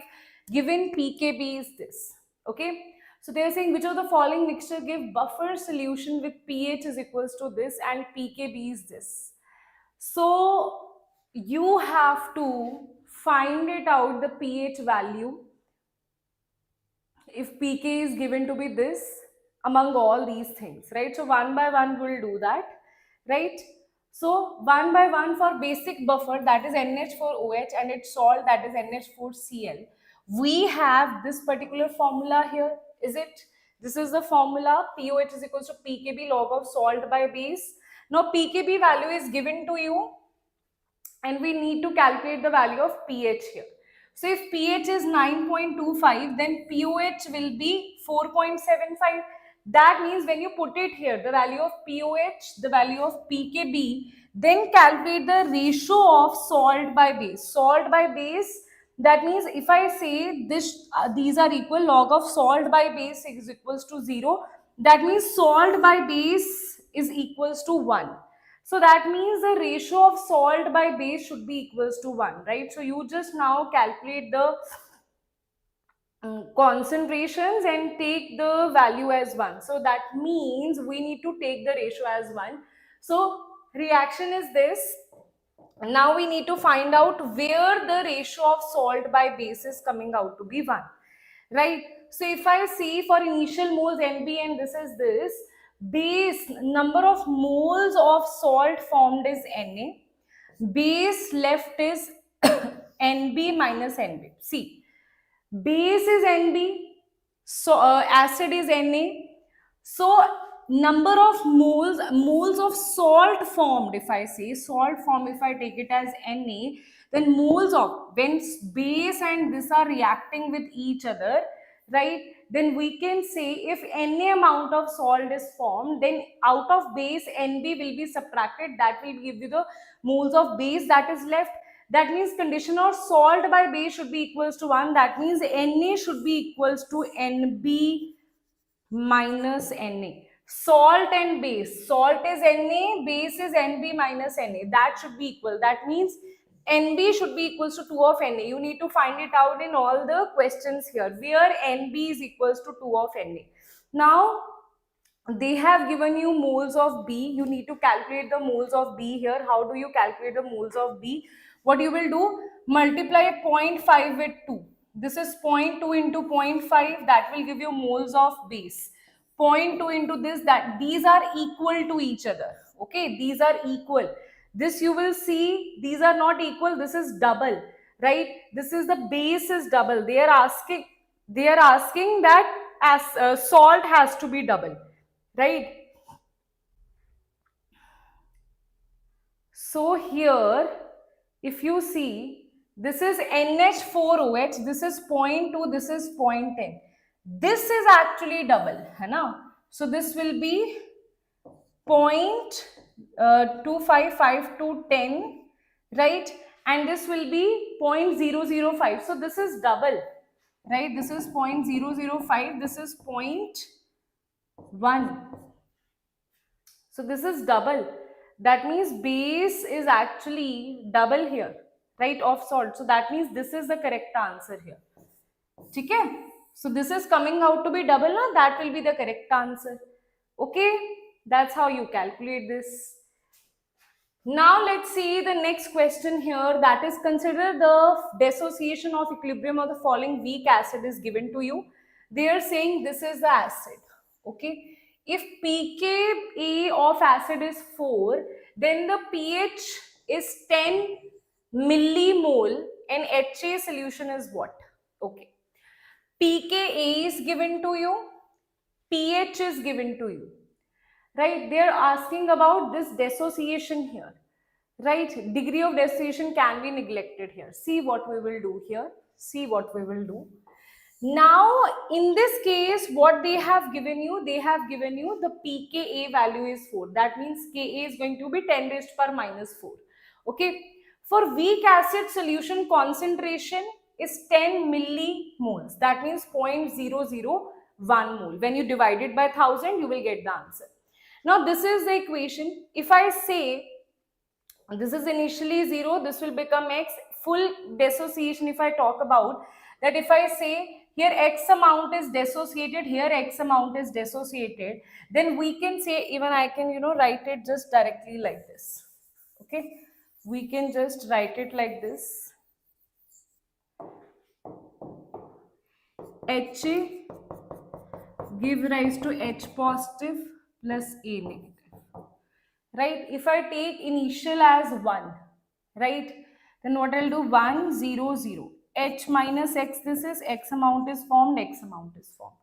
Right? That is what we use in equilibrium. If I say let the dissociation be X, or if I say here I am taking alpha as the dissociation, degree of dissociation is alpha. So I'll take 1 minus alpha, this is alpha, this is alpha. If I take the initial concentration as C, then I can also take it as this. Weak acid concentration this. So if I see this is C, this is 0, this is 0, this will become C minus C alpha, this is C alpha, this will become C alpha. Okay, that means this will become Ka is equals to C square alpha square divided by C1 minus alpha.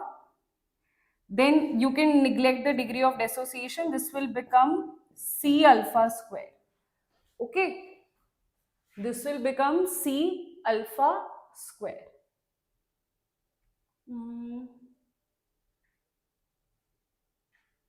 C square alpha square.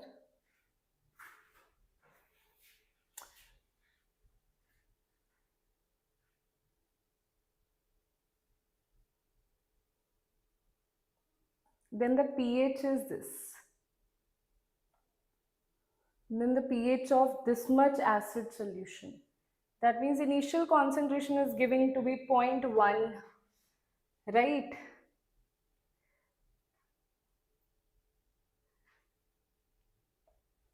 This is wrong here, okay? This is written wrong. Not correct. Okay, I'll just see. See, after this what you will do, Ka is equals to C alpha square. So they are asking you the value of alpha here or what? They are asking you the pH of, pH they are asking you, degree of dissociation they are saying can be neglected with respect to unity, right? pKa is given to you, pH they are asking you. Okay? So what you can see here, alpha is equals to, alpha square is Ka by C, right? That means alpha is equals to under root of Ka by C.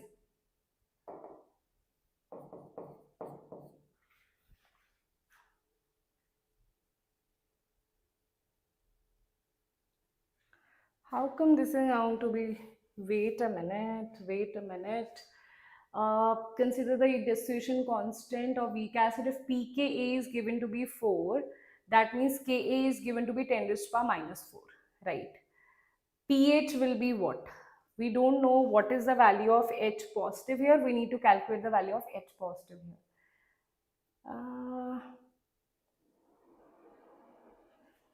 Wait a minute. Let me just do it not like this.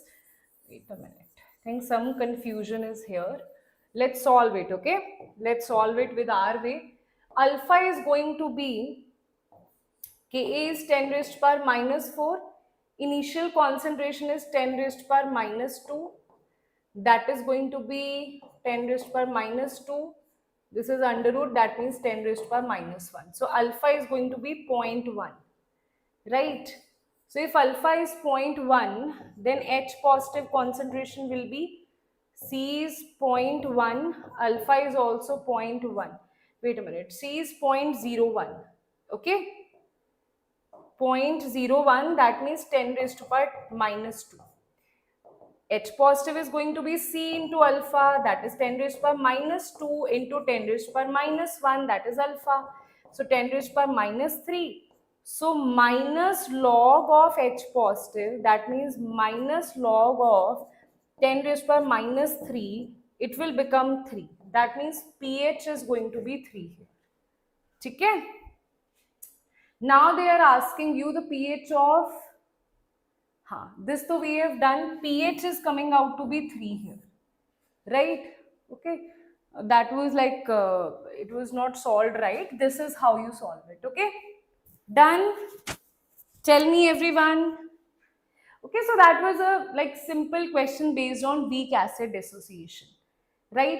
Next is the first and second ionization constant of this is this and this. That means first and second ionization constant. Ka1 is given to be this. This is Ka2. Concentration of X2 negative in 0.1. This solution is going to be 1. What? So H positive. Now this now you can also do right away from this equation that you need to cram, or you can do this way, your choice.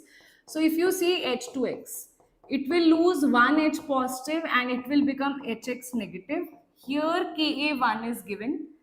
Then you lose, this is HX negative. Then it loses 1 H positive, then it becomes H2 negative, and this is Ka2.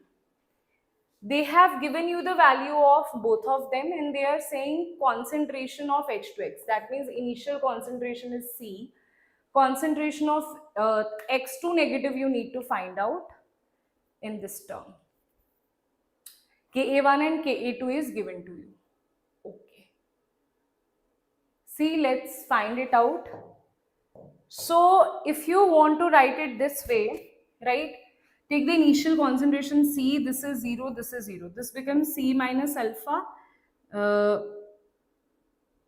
Let take this concentration as C1. But this will become C only. Na? C minus alpha. Dissociation is alpha 1 here. Here it is alpha 2. So it will be C minus alpha 1. This is C alpha 1. This is C alpha 1. Okay. Then the second one is, this is already C alpha 1. H positive is already C alpha 1 and this is 0. This is becoming C alpha 1 minus initial concentration multiplied by the, this is initial multiplied by the second degree. This is C alpha 1 plus C alpha 1 into alpha 2. This is C alpha 1 into alpha 2. See, this is what you will have. Okay.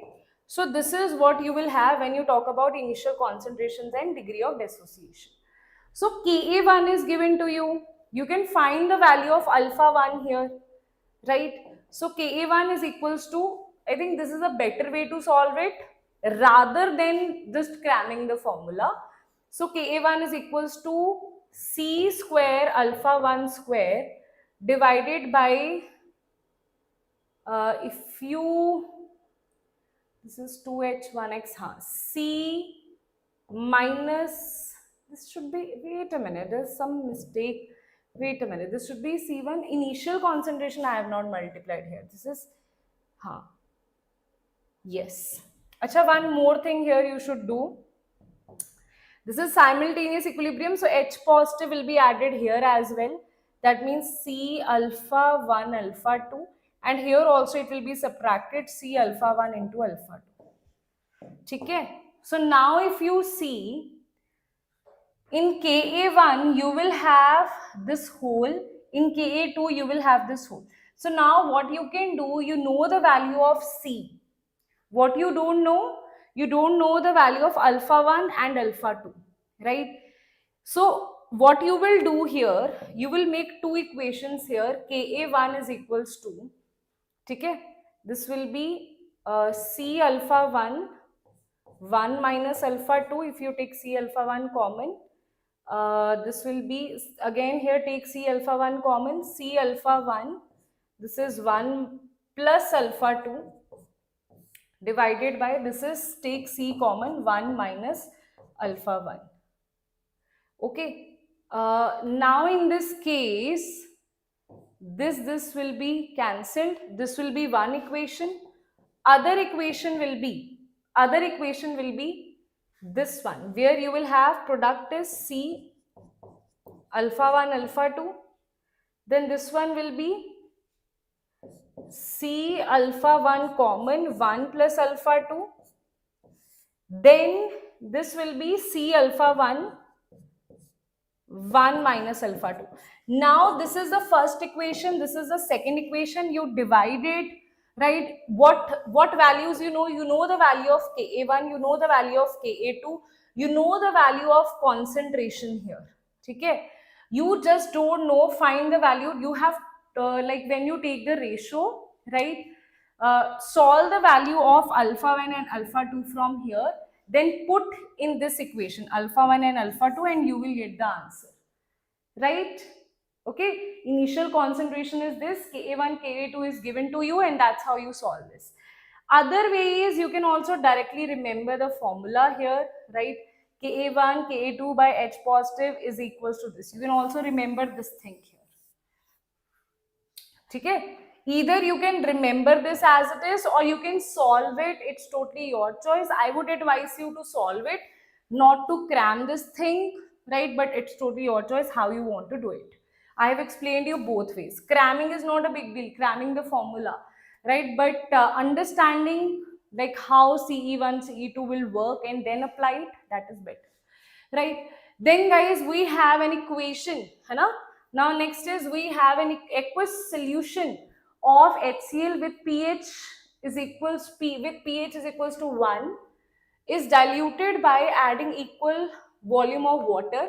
Ignoring dissociation of water, the pH of HCl would be what? Aqueous solution of HCl with pH is this. If pH is this, H positive concentration will be 10 raised to power minus 1, right? Is diluted by adding equal amount of water. pH of HCl solution, aqueous solution of HCl with pH is equals to this. With this solution, what will be the value? Okay. So now, firstly, you need to know how much amount, if it is, you're asking about how much increment will be there. You need to see what is the change that we have done. See. So first thing is, if pH is given to be 1, so H positive will be 10 raised to power minus 1, right? New H positive will be what? Because we have added equal amount of water. So in that particular volume, the concentration will become half of it. So H positive of new will be half of it. Now you need to take the pH of this and that's it. You just need to solve minus log of this value, minus log of this value, minus log of 5 into 10 is for this. For this, you should know what is the value of log 10. This will become minus of log 5 plus of 2. Why? Because minus of log minus 2 is nothing but 2. Right? So you can just solve it as minus of log 5 plus 2. Then solve the value of log y as it is also you should know and put it and you will get your answer. That is 1.3. Okay? You should know log 1, log 2, log 3, log 4 till log 10, and after log 10 you should know how to solve other values by taking average. Okay? So next is, and those who have no idea about log, I have already taken like 1 year back, I think 6-7 months back also, I have taken one video on log and anti-log. It's like 1 hour video, go through that in 2x speed, you will get to know what exactly. Now, next question is, 40 milliliter of mixture of this and this is titrated against 0.1 molar NaOH solution. You have CH3CONa and this is titrated against 0.1 NaOH solution conductimetrically. Which of the following statement is correct? The concentration of CH3 in the original mixture is this. So, this is B, this is C, this is volume of NaOH that is used here. Now, concentration of CH3 in the original mixture, concentration of HCl is neutralized first, Point C indicates complete. So out of this, you have to say which of the following statement is correct. So let's solve it from the graph one by one. So for HCl, if I say moles of HCl is mole of NaOH, if I say neutralization is happening, firstly I am talking about HCl, then I will talk about CH3COH. So firstly for HCl, and this is the same thing for HCl, and this is for CH3CONaOH. In this case, we are saying HCl should be equals to NaOH. In this, we are saying CH3COH should be equals to NaOH. If we are saying neutralization is happening, right? Now, moles of HCl is what? Moles of HCl will be what? HCl is what? HCl is, if you talk about 40 milliliter of mixture of this and this is titrated again. This and this is titrated against this one of NaOH solution. Okay. Okay. So NaOH volume is not given to you, but the volume of CH3COH and HCl is given to you, and the mixture is 40, right? So if I say molarity into 40, this is the volume of, or you can just write it as M1V1 is equals to M2V2, where 1 is for acid, 2 is for base. For molarity of this, we don't know. Molarity of this also we don't know, because it's a mixture. Mixture will have the same molarity. M is the molarity of mixture of HCl and that. Okay. M is the molarity of acid, HCl and CH3COH respectively. If I want to write this here, I can also write it in this way. Like, we can write it like M of HCl multiplied by volume of HCl is equals to molarity of HCl multiplied by volume of, this is NaOH multiplied by volume of NaOH.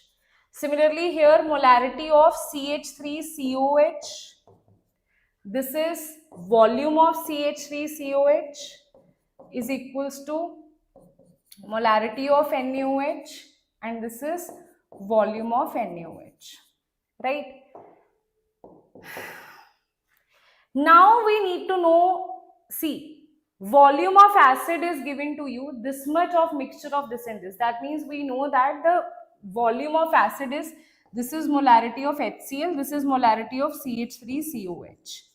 Volume is given to be 40, this is the volume of HCl, this is basically the volume of mixture only, this is, right? V is the volume of mixture here, so you can just directly write 40 here. Now moles of NaOH, for NaOH what we know, this is the molarity, and volume we don't know, right? So see this here, right? See this here, if I put it as, at this point there is some conductance that is happening, at this point there is some conductance which is happening. Which one will have more conductance, right? The one which has more ions, right? Which one will have more ions? HCl will have more ions. So in this case, they are talking about here that what is happening here, one of them thing is happening, this is a mixture. So one of them will be, which one will be, you just need to know which one will be neutralized first. HCl is a strong acid, so it will be neutralized first. And because of that point, this point is indicating for HCl and this point is indicating for CH3COH. So you can say, you can just write it here 2, right? This is 0.1 and this is into 3. You will solve this. And since HCl is a strong acid, it is neutralized first. So molarity of both of them, you have the concentration of HCl, the original mixture, CH3 is 0.0075. They have not written 0.0075, so this is not correct. Concentration is 0.005, this is correct. Okay? CH3 is neutralized first, this is not correct. Point C indicates complete neutralization of HCl, that is also not correct. Okay? So only second statement is corrected and that is going to be your answer here. Right, everybody? Sure. Next is If equal amount of, next guys, next, if equal volume of two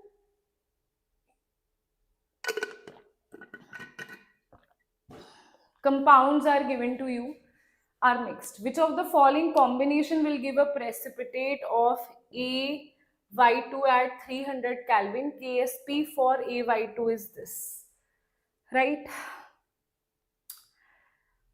If equal volume of AB2 and XY, aqueous solutions are mixed, which of the following combination will give a precipitate of AY2? Acha, KSP is given to you. Okay. So see, two things are there. First is AB2, there is this. Okay. They are mixed together. Precipitates of AY2 should be there. AY2 should be formed. KSP for AY2 is this. Okay. So combination you need to tell for AB2 and XY. Chalo. So that means we'll take it from here.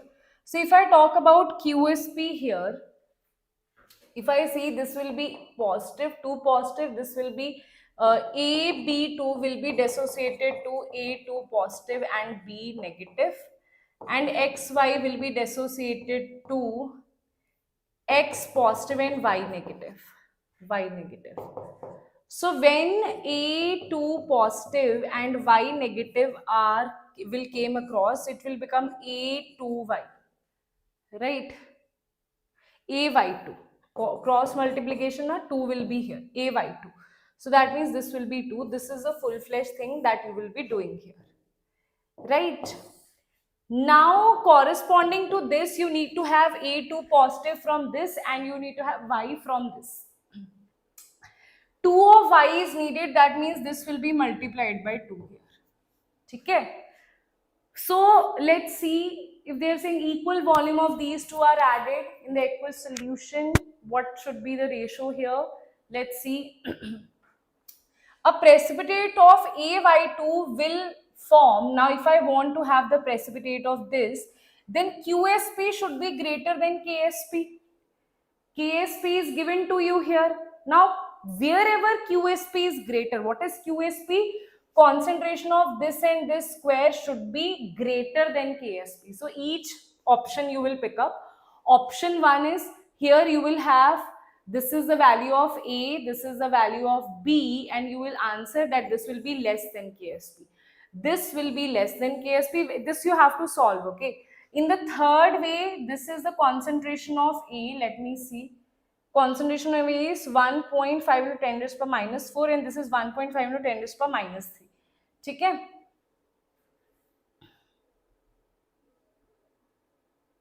Wait a minute.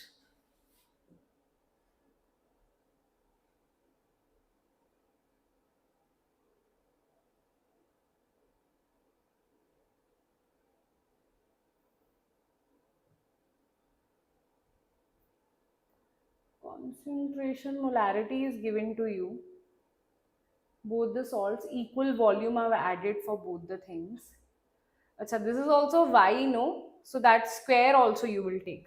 Okay? So one by one you will put all the values and you will see that where KSP value is greater, and that is going to be your answer here wherever KSP value is greater. So we could see the value is greater in this case. Here options are not correctly done. This is 2 na, so this will be, acha, see one more thing here. All of that will be divided by 2 for sure.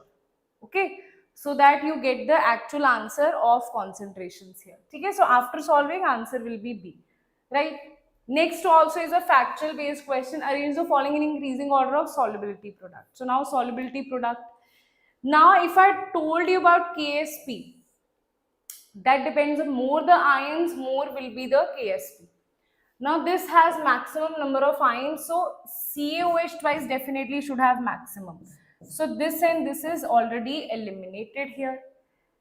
Then after that, right, this depends upon, if you see, in these two cases, the difference is in the anion, that is Hg and this is Ag. Here this is S2 negative and this is Pb, right? So in this case, what you will see that KSP values basically, this is the sulfur and here this is bromine. This is a larger ion as compared to sulfur. So here that is why more. In these two cases, you will see the cation and that's how you will see Pb will have less and HgS will have even lesser value. Okay? So that's how you will answer that C will be the correct answer here. Now, in these cases, there are so many other factors as well. One is number of ions are different. If number of ions are same, then also we'll talk about the precipitation, solubility and KSP relation that I have told you in the theory part, right? Okay. Now next question is a weak acid HA has degree of dissociation X, which option gives the correct expression? See, weak acid has degree of dissociation, let's say let it be alpha, right? The option gives correct expression of pH minus pKb. pH minus, na? Yes. pH minus pKb, this is what they are asking you. So for that, how we will solve this? So we will have this as the value here. Let's take the initial concentration. Have they given you anything in the initial concentration? No. If they have not given you, you can just directly solve it as 1 also. Let me see if we can solve it as 1 as well. Because I have told you to take 1, so I'll do it that way only. So this is 1 minus alpha, this is alpha, this is alpha. Okay. So Ka will become alpha square by 1 minus alpha, right? You can't neglect alpha square. So in this case, this will be the thing. And what is H positive? H positive is nothing, that is alpha. So they are asking you firstly what you need to do here, right? While solving all of that, if this is alpha, so you can also solve it in the terms of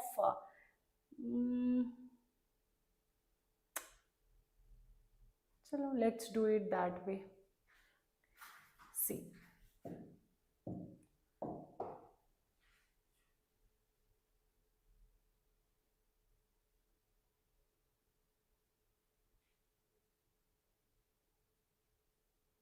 So I'll just directly solve it this way, okay? Because if they have not given you A here, it is pakka not given na weak acid has degree of dissociation, option gives the correct answer. So we can take it as 1, okay? You can take it as C also, that way also you can solve, that's totally your choice. Okay, so now if I solve this, this will be log of Ka, this will be log of alpha square, this will be you can also do it like this. If you want to convert it into this way, so you can also, because in everywhere there is x by 1 minus alpha, x minus 1 minus alpha by x. So this thing is there. So I can also do it like this. Ka, this is alpha by 1 minus alpha. So you can see this is minus log of Ka, this is minus log of alpha, this will become minus log of alpha by 1 minus alpha. Okay? So this can become equals to, this is pKa equals to, this is minus log of alpha is nothing but H positive, that is pH, minus log of alpha by 1 minus alpha. So you can say, because I need to find the relation here, so I have to take alpha as common outside so that I can see where to place pH. So this is pH, this is log of alpha by 1 minus alpha. Alpha is x only, so you can write it here, answer will be D is the correct answer, okay? Where nothing is given, you can take initial as 1, you can take initial as C, right? Anything you can take, but I have taken it as unity, right? Just to ease the calculations here. Next is KSP for chromium. This is what is the molar solubility of this salt in water. See, chromium OH thrice is given to you, KSP is given to you, molar solubility. Very simple question here. See, you have You don't, what they are asking you, molar solubility, so we do it the other way around. Okay, so we'll do it other way around, that is we will not take any of this. Will not take any of this. I'll directly tell you a very simple way of doing this. Firstly, you need to balance this equation, right? This will be divided to these two things. So KSP is equals to stoichiometry 1 raised to power 1, stoichiometry 3 raised to power 3, solubility raised to power addition of stoichiometry, that is 33927 s raised to power 4. Now you related KSP is also given to you as 1.7 10 raised to power minus 30. So just equate it and you will get your answer. These and these two are equal, equate it and you will get your answer here. Okay. Next is pH of water is 7. pH of water is 7. Oh, very good, Dildar. Awesome. So pH of water is 7. pH is 7, that means H positive concentration is going to be 10 raised to power minus 7. Water is heated to 80 degree, the pH will become, see, when temperature increases, the pH will drop, the pH will start decreasing here, okay? So answer will be D, A is the correct answer, that is decreasing. Now, this, how am I telling you this thing? See, when temperature increases, Kw decreases. That means pKw also decreases. That means we know that pKw is equals to pH plus pOH. Okay? So when this decreases, right, that means this is also decreasing, because this overall fundamental is decreasing, this also is decreasing. Let's say in when pH is increased to, I think 62 degrees, at that point 13 is the value of Kw, so 10 raised to power minus 13 by 2, that is 6.5 is the pH, neutral pH. Okay, so it starts decreasing, right? Next is, now we are at last two questions, guys. Which of the following happens when NH4H is added gradually to the solution containing 1 mole of A2 positive and 1 mole of B3 positive? Okay, KSP of this and this is given to you. Achha. They are saying which will precipitate fast. So same way, the same kind of question we have done before. Condition for precipitation is that Q should be greater than KSP. Okay? For A, OH twice, KSP is given to be, if I say, for this KSP is 9 into 10 raised to power minus 10. Okay? So A 2 positive plus OH negative square, right, that is greater than, that means A2 positive has to be OH negative square, it is this, that means, see, A positive, A2 positive is given to be 1 molar here. Okay? So that means if I put this 1 molar here, I will get the answer. If this is given to be 1 molar, if this is 1 molar, that means OH negative square has to be greater than 10 raised to power minus 10. That means OH should be greater than this. OH negative should be greater than 9 into 10 raised to power minus 10 half. That means this value. So OH has to be greater than this value. That is the first condition. Second is, for the other base as well, it should be greater than this value. So for B, this will be divided into B3 positive plus 3 into OH negative. So here QSP value will be B3 positive OH negative cube, right? So this is what you will put here. It should be greater than this. B3 positive is 1. So answer will be greater than this. So B, now if you see this here in these two cases, you have taken here OH negative should be greater than this. Here OH negative should be greater than 3 into 10 raised to power minus 6. So in this case, which this has a lower value, so BOH rise will precipitate before this value.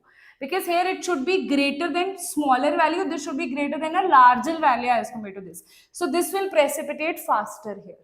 Okay, so answer will be OH, BOH thrice will precipitate before AOH twice. Last and very simple question. This you can do for homework as well. There is no need of me doing this question. You can do this yourself easily. Okay, I'll give you this for homework. It's a very, very simple question. I'll just give you zirconium thrice PO4 4. This will be zirconium plus 4, 3 of this, and 4 of PO4 3 negative. Now just answer this, what will be the answer? Is that clear?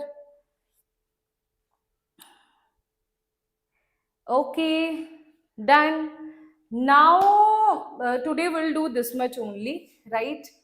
But tomorrow we are going to do rest of the questions, that is thermodynamics, and I'll do solution, electrochemistry, then we will do chemical kinetics. Okay, tell me if that is clear to all of you or not.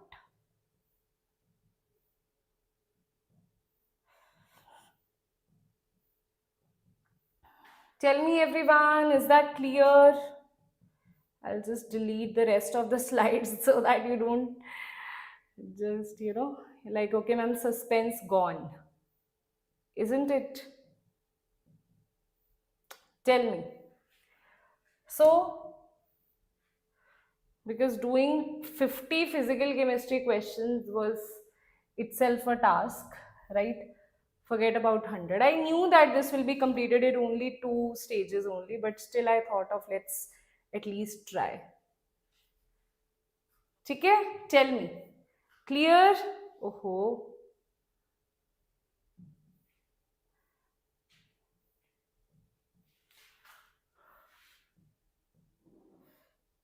Oops. So much hard work. Deleting the slides is next task, yaar. I should come with half slides only.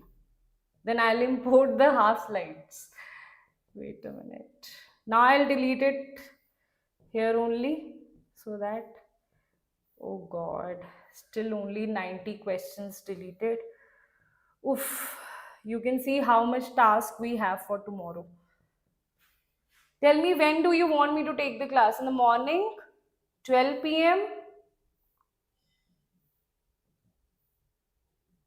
In the morning, 12 p.m. works for everyone or not? Tell me guys, morning 12 p.m. works for everyone or not? This is, tell me.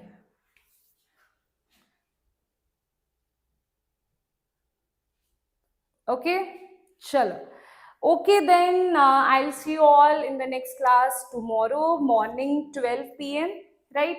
Till then, bye bye, take care. Bye bye everyone. Bye bye.